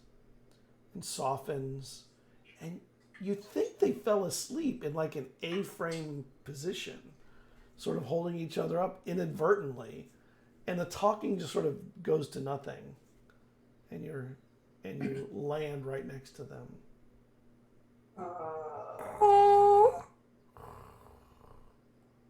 Okay. I'm going to look at them, and then I'll say, we'll just inform security. She goes inside, talks to I think it's a Goliath lady. That normally handles the weapons check. Yeah. You got 2 patrons outside who fell asleep. Oh. Might want to help them. Oh, Mom will be very upset if they are in the grass. She hates when people mess up her lawn. And she opens the door and sees them. Oh, they're not in the grass. They're just on the side. How did they fall asleep like that? 5 feet.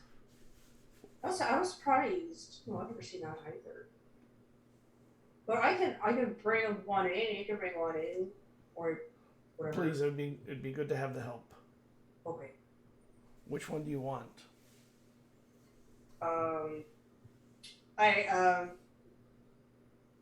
She shrugs because my carry weight is like whatever, so she just grabs the turtle. Okay. Turtle. She grabs the other one. Try not to bang their heads going through the door. Oh, okay. It's gonna puts her. You go in. Tucks the. You know what she'll do is she'll have Garen lean against her chest and then kind of back up through the door, cover her head as she walks through. And you kind of like.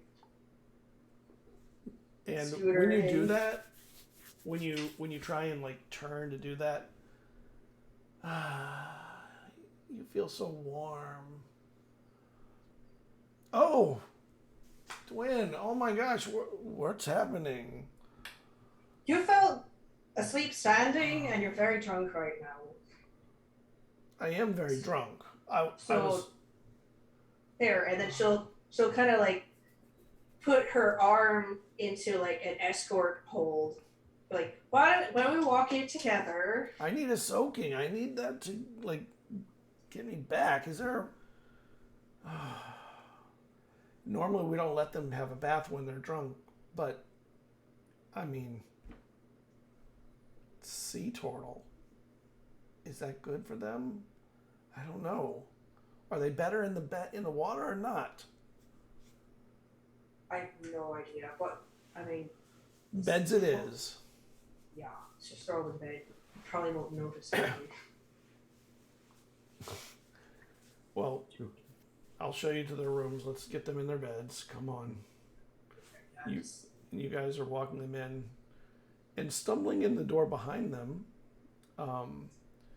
is not stumbling. A person walking in behind them is this blue person that Desus and Eizen had seen at the beach earlier. Mm-hmm. You have the captain there? Yeah, I don't care. Oh, good. She definitely needs to be in bed. Whatever Arlene did tonight, whew, magical. We saw each other earlier. So, seems you speak normal tongue anyways. Sometimes. Does that just mean you're selective? I think that I would say I do select the people that I speak with carefully, generally. Most people don't have anything worth hearing. Interesting. Oh, so you thought I was worth talking to?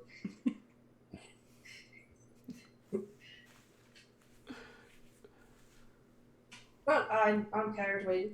Have a good night. I'm Malona of the Red Sea Islands of Mirador. I'm sorry that the captain required your strength to carry her to her room. And I see that Fej also needed to be carried. The two of them, let's get them in there. It's no big deal. This sort of thing happens all the time back home. And you're Desus, correct? Oh, and I defeather and turn back into Desus. Yeah, that's We me. heard you could do that. We heard you could change into any animal. Is that true? I mean, to an extent. Impressive.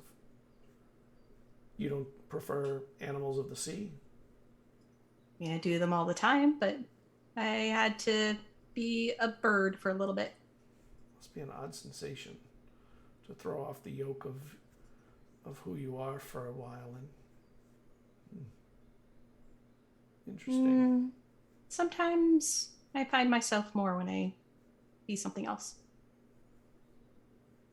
Do you ever find something about yourself that you don't like when you're like that? Sometimes.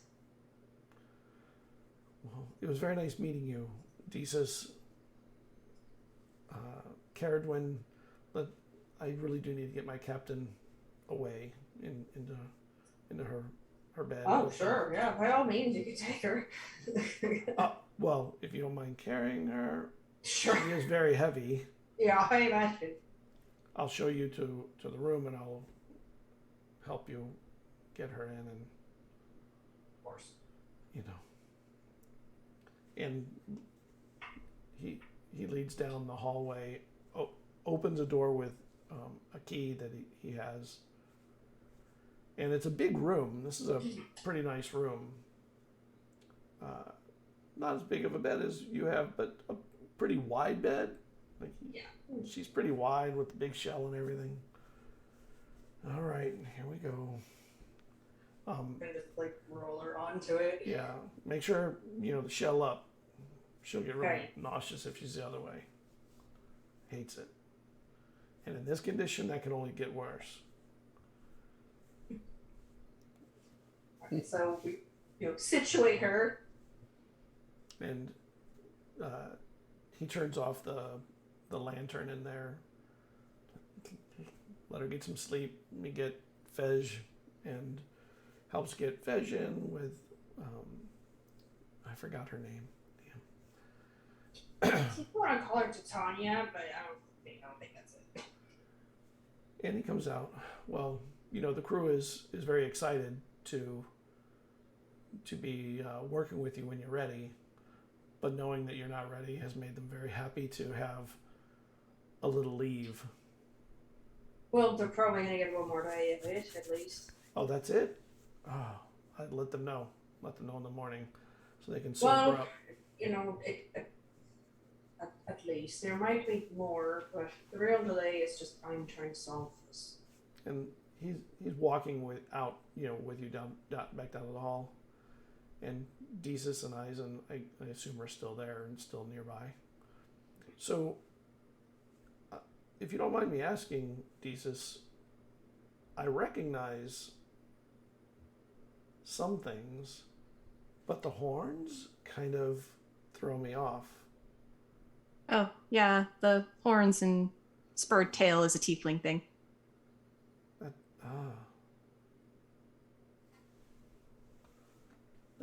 That's worth a dice roll.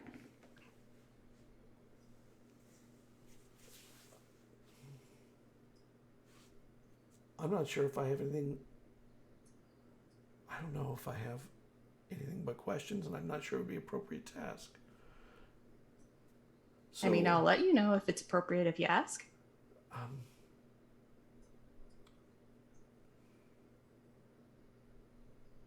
I didn't know that tieflings and Nereids even knew each other. I don't know. Your mother and father, very interesting couple, I imagine.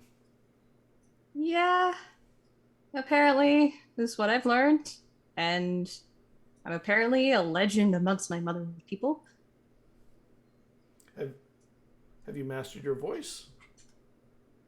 No. Oh. The closest, well, Dwin tries to help me, but might be a different voice for Nereids. I don't know. Actually, can you share your memories with your voice, or did you get your voice from your tiefling side? That's a very, what an odd I know that's an odd question, but it was an odd thought that maybe that's one of the benefits that you weren't granted by the combination of your parents. I mean, it took until a couple years ago for me to find out I had gills.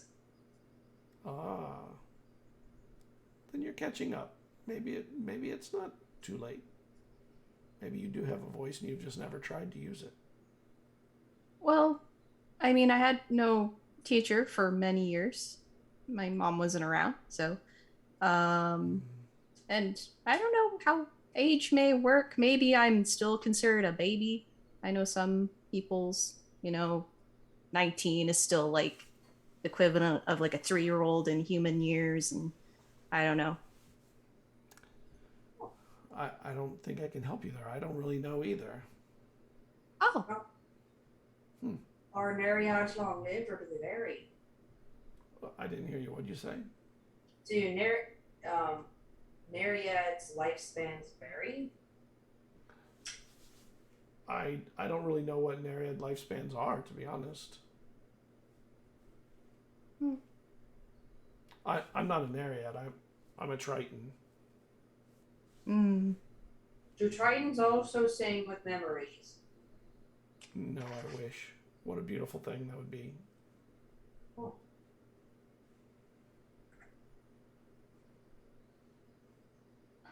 You sing. I see a lute on your back. Right? It's finally kind of getting back into it. Just getting back into. You mean, are you still worn out from the orchestra? From the orchestral piece?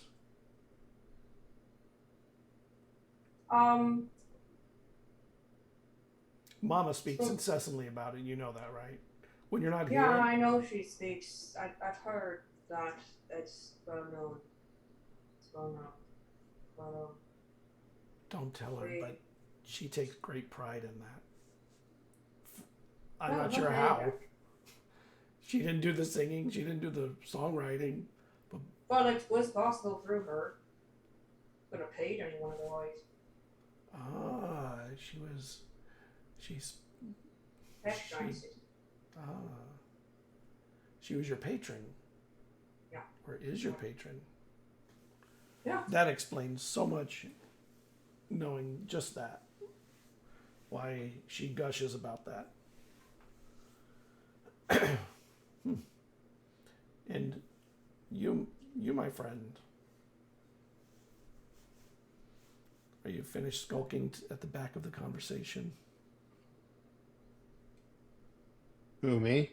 Yes. Eizen already dipped out. When he just snuck off mid-conversation. Oh, all right. Don't mind Eizen. He's shy.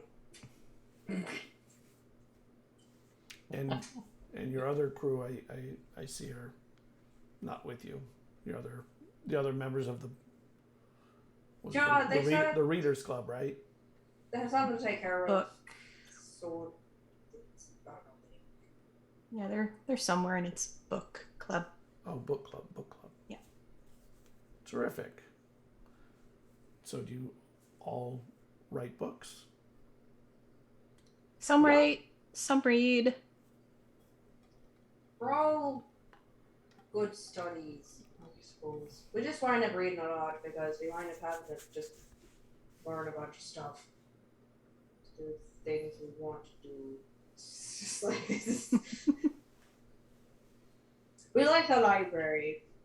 It's kind of a joke. I'm not saying the humor. Libraries don't seem to be places of comedy that I've seen, but Well, you haven't been to the right ones then. apparently not. Or situational humor. Well, I am going to head out. I just wanted to check on the two of them, make sure they got in okay. And it was a pleasure meeting you, and I can't wait to enjoy your company on the ship. Nice to meet you, Jada. Likewise. And he bows a little and turns and heads out of Mama Bardusa's. Okay. He's not here.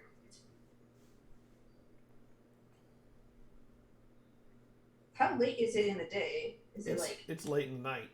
Late in the night, yeah. Or is it 2, early 3, morning? 4 in the morning, like that It's kind like of 4 in the morning? Cool. Yeah. Cool. I'm just gonna go right to bed. So I'll see you tomorrow. Yeah, see you in the morning. Right.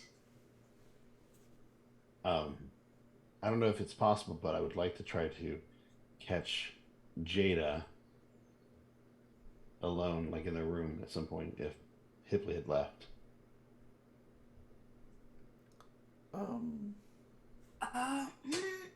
What, I it's don't like think four-ish, you know where they. I don't think you know where they are, do you? Well, they told us where the rooms were originally, so when they would have came in, those rooms were what were safe for everybody. Okay. I would assume when we first came here, they had rooms specifically for everybody, and they were told that if they wanted to, those rooms would be there for them. This is true. You said it's like 4 a.m, right? Yeah. But you don't get tired. Well, I don't get tired. I know Hipley is a human person. Yes. And Jada probably would have shooed him off to bed at some point. What I was going to say though, because this is really funny, if you want, you can probably catch Jada heading out of the bathhouse. Yeah. So yeah, as I dipped away, maybe I catch you in the hall. Sure, if you want to. I was going to say that I'm already leaving. Yeah. Okay. I probably wouldn't wait for you. They dipped. Okay, so if you dip out, then if I see you dipping out, I might just follow you just to have a quick conversation with you. Yeah, of course. I will. So, Jada, I know you're off to something. Just had a couple things I wanted to discuss with you. Follow me. I'll follow your lead. So, I will. I'm just like, talk. You can talk. Yeah. Okay. I'm walking. We're walking and talking. Gotcha. Yeah. It's from my understanding that you've been around for a long time. Yes. I suppose you could say that. Have you ever come across Kalshatar? Have I?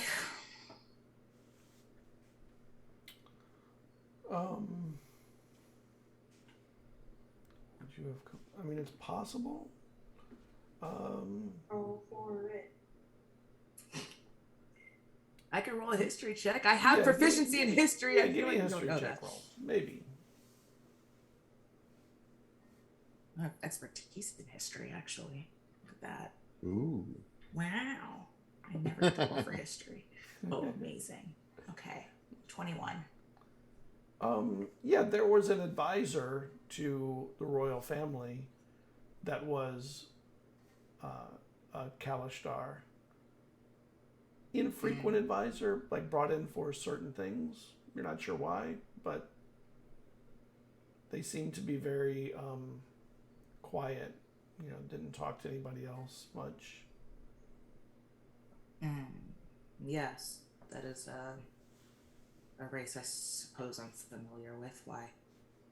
I'm not sure, but the other night inside the library, when you saw me doing research when everybody was asleep, I was trying to understand more about who has the abilities I have. And that's what came up. And I think I might be one of those. And I was just trying to understand. Yeah, I'm just trying to learn more about what they are. I figured you might be somebody that knew what they were. They did look like humans. I was going to say, yeah. Well, physically, they did not differ much from how you look now. Do you not know your heritage? No. And you see, he kind of like shifts uncomfortably at the thought of that. And as you know, the books also said that people who get these visions can go mad. The others, very kind, very welcoming. Not that you haven't been, but you're the kind that gets things done if it needs to be done. At least that's the feeling I get. If I do go mad at any point, not that I feel like I'm going that way, but if this progresses, stop me, kill me, whatever needs to be done, however you want to take care of it, but I don't want to harm anyone else. And I know if I tell the others, they'll just say, no, it'll be fine, you'll be fine. But I sense with you, I can at least talk straight. I know these people mean a lot to you, and I would never want to hurt them or you, so. As you say that, I will stop at where my original destination was. And I will turn. It's some random business, I guess, in the market. But instead of going to like the front doors, I go to like the alleyway where there is a huge mural of all of us, the book club, including Vezrin. And I just kind of like stop and I cross my arms and I look at it.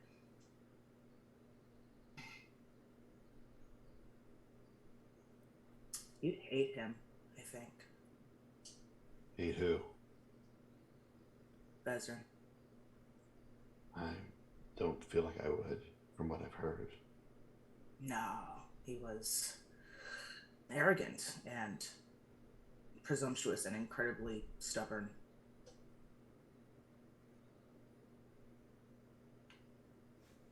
I mean, anybody can be those things at any given time, but I'm sure he's more than that. Or you wouldn't have cared about him as much as you do. This is true.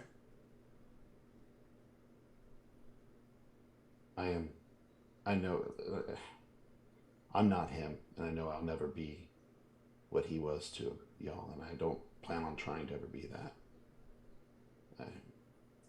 I know my place in this world, but I just want to make sure that I do what I can to help good people like you do some good in this messed up place. I am not a good person.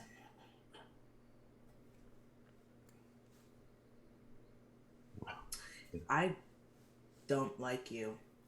That's fair. Most people don't. Yes, well, I should say this appears to be a rather recent development. When we first met, I was indifferent to your presence. I found you aloof and annoying and very skilled. But as time has gone on and I watched you grow closer to my companions, I see you now for the man you really are.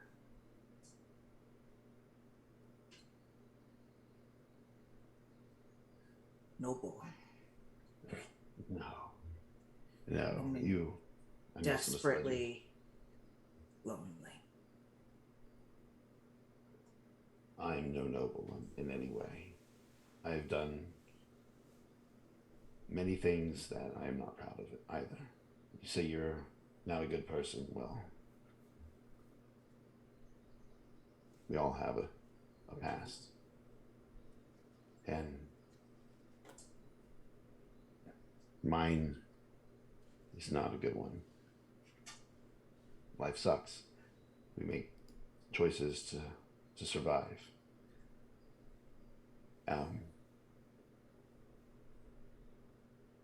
You know, I'm not noble. I'm just trying to be better than what I've been. Be better than what people told me I could be. But I'm not worthy of that thought. Really not.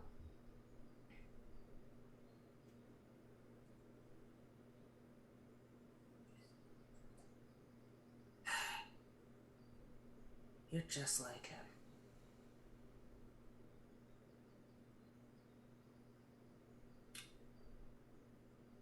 No, I don't think I'm worthy of that either.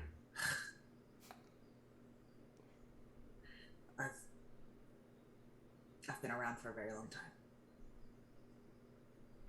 I'm very old. I Eizen. They've seen many things, good and bad. I think what I have learned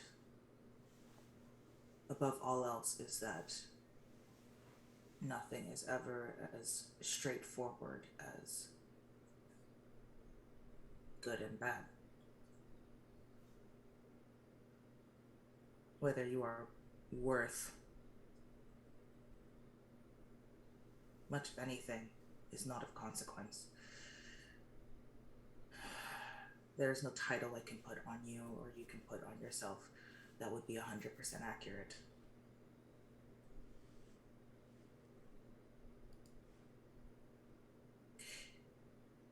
I don't like you. And that's why I'm asking you to make that choice if it needs to happen. I trust you will protect them if these visions get all crazy. I will. I will do anything to protect them. I know. I know that you recognize this. So, Not just recognize, respect. You don't have to like me, and don't even care if you respect me. Most don't like or respect me, but I do respect you, which is why I'm having this conversation with you.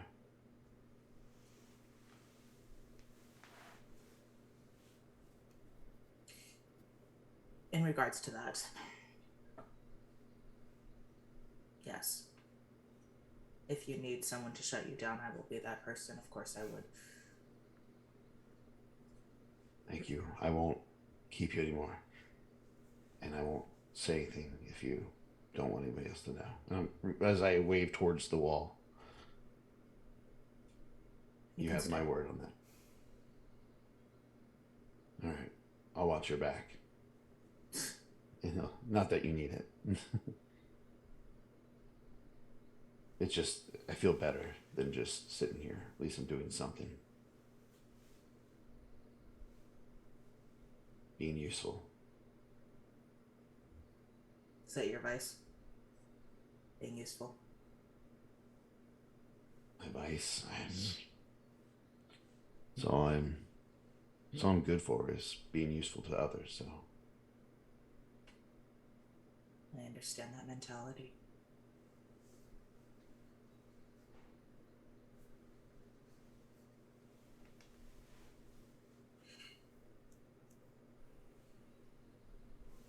Let me tell you, since no one else will, and you won't ask because you're kind like that,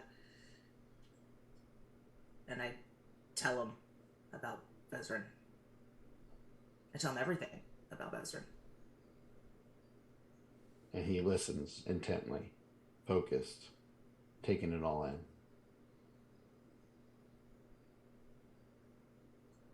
Thank you.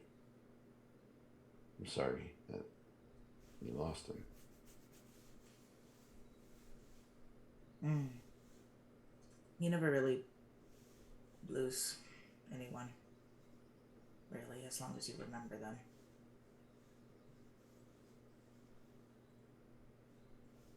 And the sounds. When you say that, his eyes kind of divert down, like almost like he's processing some thoughts.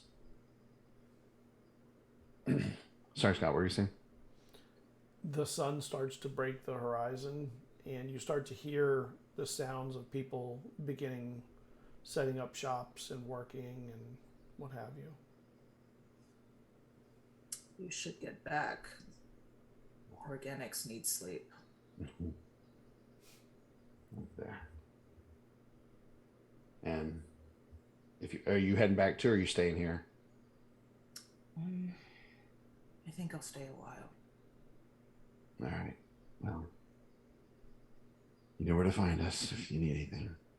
Thank you for humoring me. Sure. And he gives like a little slight bow, nod kind of thing, and then turns and heads back to the bathhouse. Jada, did you want to do anything while you're at the the mural. No, just looking. And the sun starts to crack in through the side of the alleyway. It's a wide alleyway. People start walking past, that are heading to work. And the warmth starts to come up. Eizen, you get back to Mama Bardusa's, and this is where we'll break. Fall face first into that bed. All right, you want to go around and say who you are again for the viewers? Let everyone know where to find you and everything. Start with you, Eizen. You usually do that. I don't, but I always forget to, and I should, because I think that there's more people watching at the end than at the beginning. So yeah. Thanks everybody for tuning in. I play Eizen. My name's Morgan. I'm with Mindfully Mondays. We are a team of professional dungeon masters. So if you're looking for somebody to run a game, reach out to us on our website, mindfullymondays.com. We can get you there. If you're looking for a good podcast to listen to, I also have that. We're starting the second one. First podcast is Mindfully Mondays podcast. Surprise, surprise. The second one that I'm going to be a part of is going to be called Keep It Dicey. So that's going to be coming out sometime in February or March is when the first episodes are going to drop. So just pay attention to that. You can find me on social media everywhere except Twitter at Mindfully Mondays. On Twitter, it's just Mindfully Mon. And I had a blast. Desus, or Natalie. Yes, I'm Natalie. I play Desus. You can find me on Twitter and Instagram with Ghost Candle, or on Twitch and YouTube at Ghostly Candle. That's with an LY. I am an artist as well as a variety streamer. So you can catch me doing various things as well as solo tabletop RPGs and keeping up on the kind of things that I do, as I'm dabbling in everything everywhere. So you can find me in other places. So keep up where you can. Yep. Blake. Blake, I play Hippie Amberwater. You can find me reading a book somewhere. Well, you can't, because you're not going to read inside, but you can metaphorically find me reading a book somewhere. All right. Jazz. What up? I'm Jazz, also known as Underscoria on Twitter. That's usually where you can find me hanging out. I am also usually hanging out on a Girls Run These Worlds stream, although not at current, or Queen's Court Games stream, although not at current. I'm not doing anything else. I do, however, live tweet my D&D games. Oh, my voice is gone. I do live tweet my D&D games when I play them. It is usually Tuesdays with this campaign and Saturdays with my home game campaign. And also Wednesdays or every other Wednesday, but that is not at current. We'll see when that we pick that back up. But yes. I just want to say real quick, Jazz's Twitter threads are the best for the game, so I love it. I've started interacting more with them now because I just love the things that she posts. So check out. I like it when people interact with me. It's awesome. Michael drew like an amazing little Jada sketch, and now it is mine, and I will use it for every reaction picture ever. Thank you. All right, and Tiffany. Context Michael is my husband. You can find him at RoboSardy at Twitter. He does art. I'm Tiffany. You can find me at Dungeon_Damsels at Twitter and Dungeon Damsels at a lot of other things. Just don't go to DungeonDamsels.com because that's a porn site, so don't go there. Couldn't get that domain. I broke Jazz. But I release our D&D podcast on I try to update on YouTube on Wednesdays and Saturdays, but it usually winds up being like Thursdays and Saturdays. I try to post like twice a week, and then after the episode is finished, I compile it all into one and I post it on the podcasts. So that's what you check it. And I'm Scott. I'm one half of ZealZaddy. We produce product on Drive-Thru RPG and run this game. I'm starting a new show that is talking to people about different things related to the industry. That'll start February 5th. It'll be Sundays at 8:30. I hope to see you here next week. Have a good night, everybody. Bye.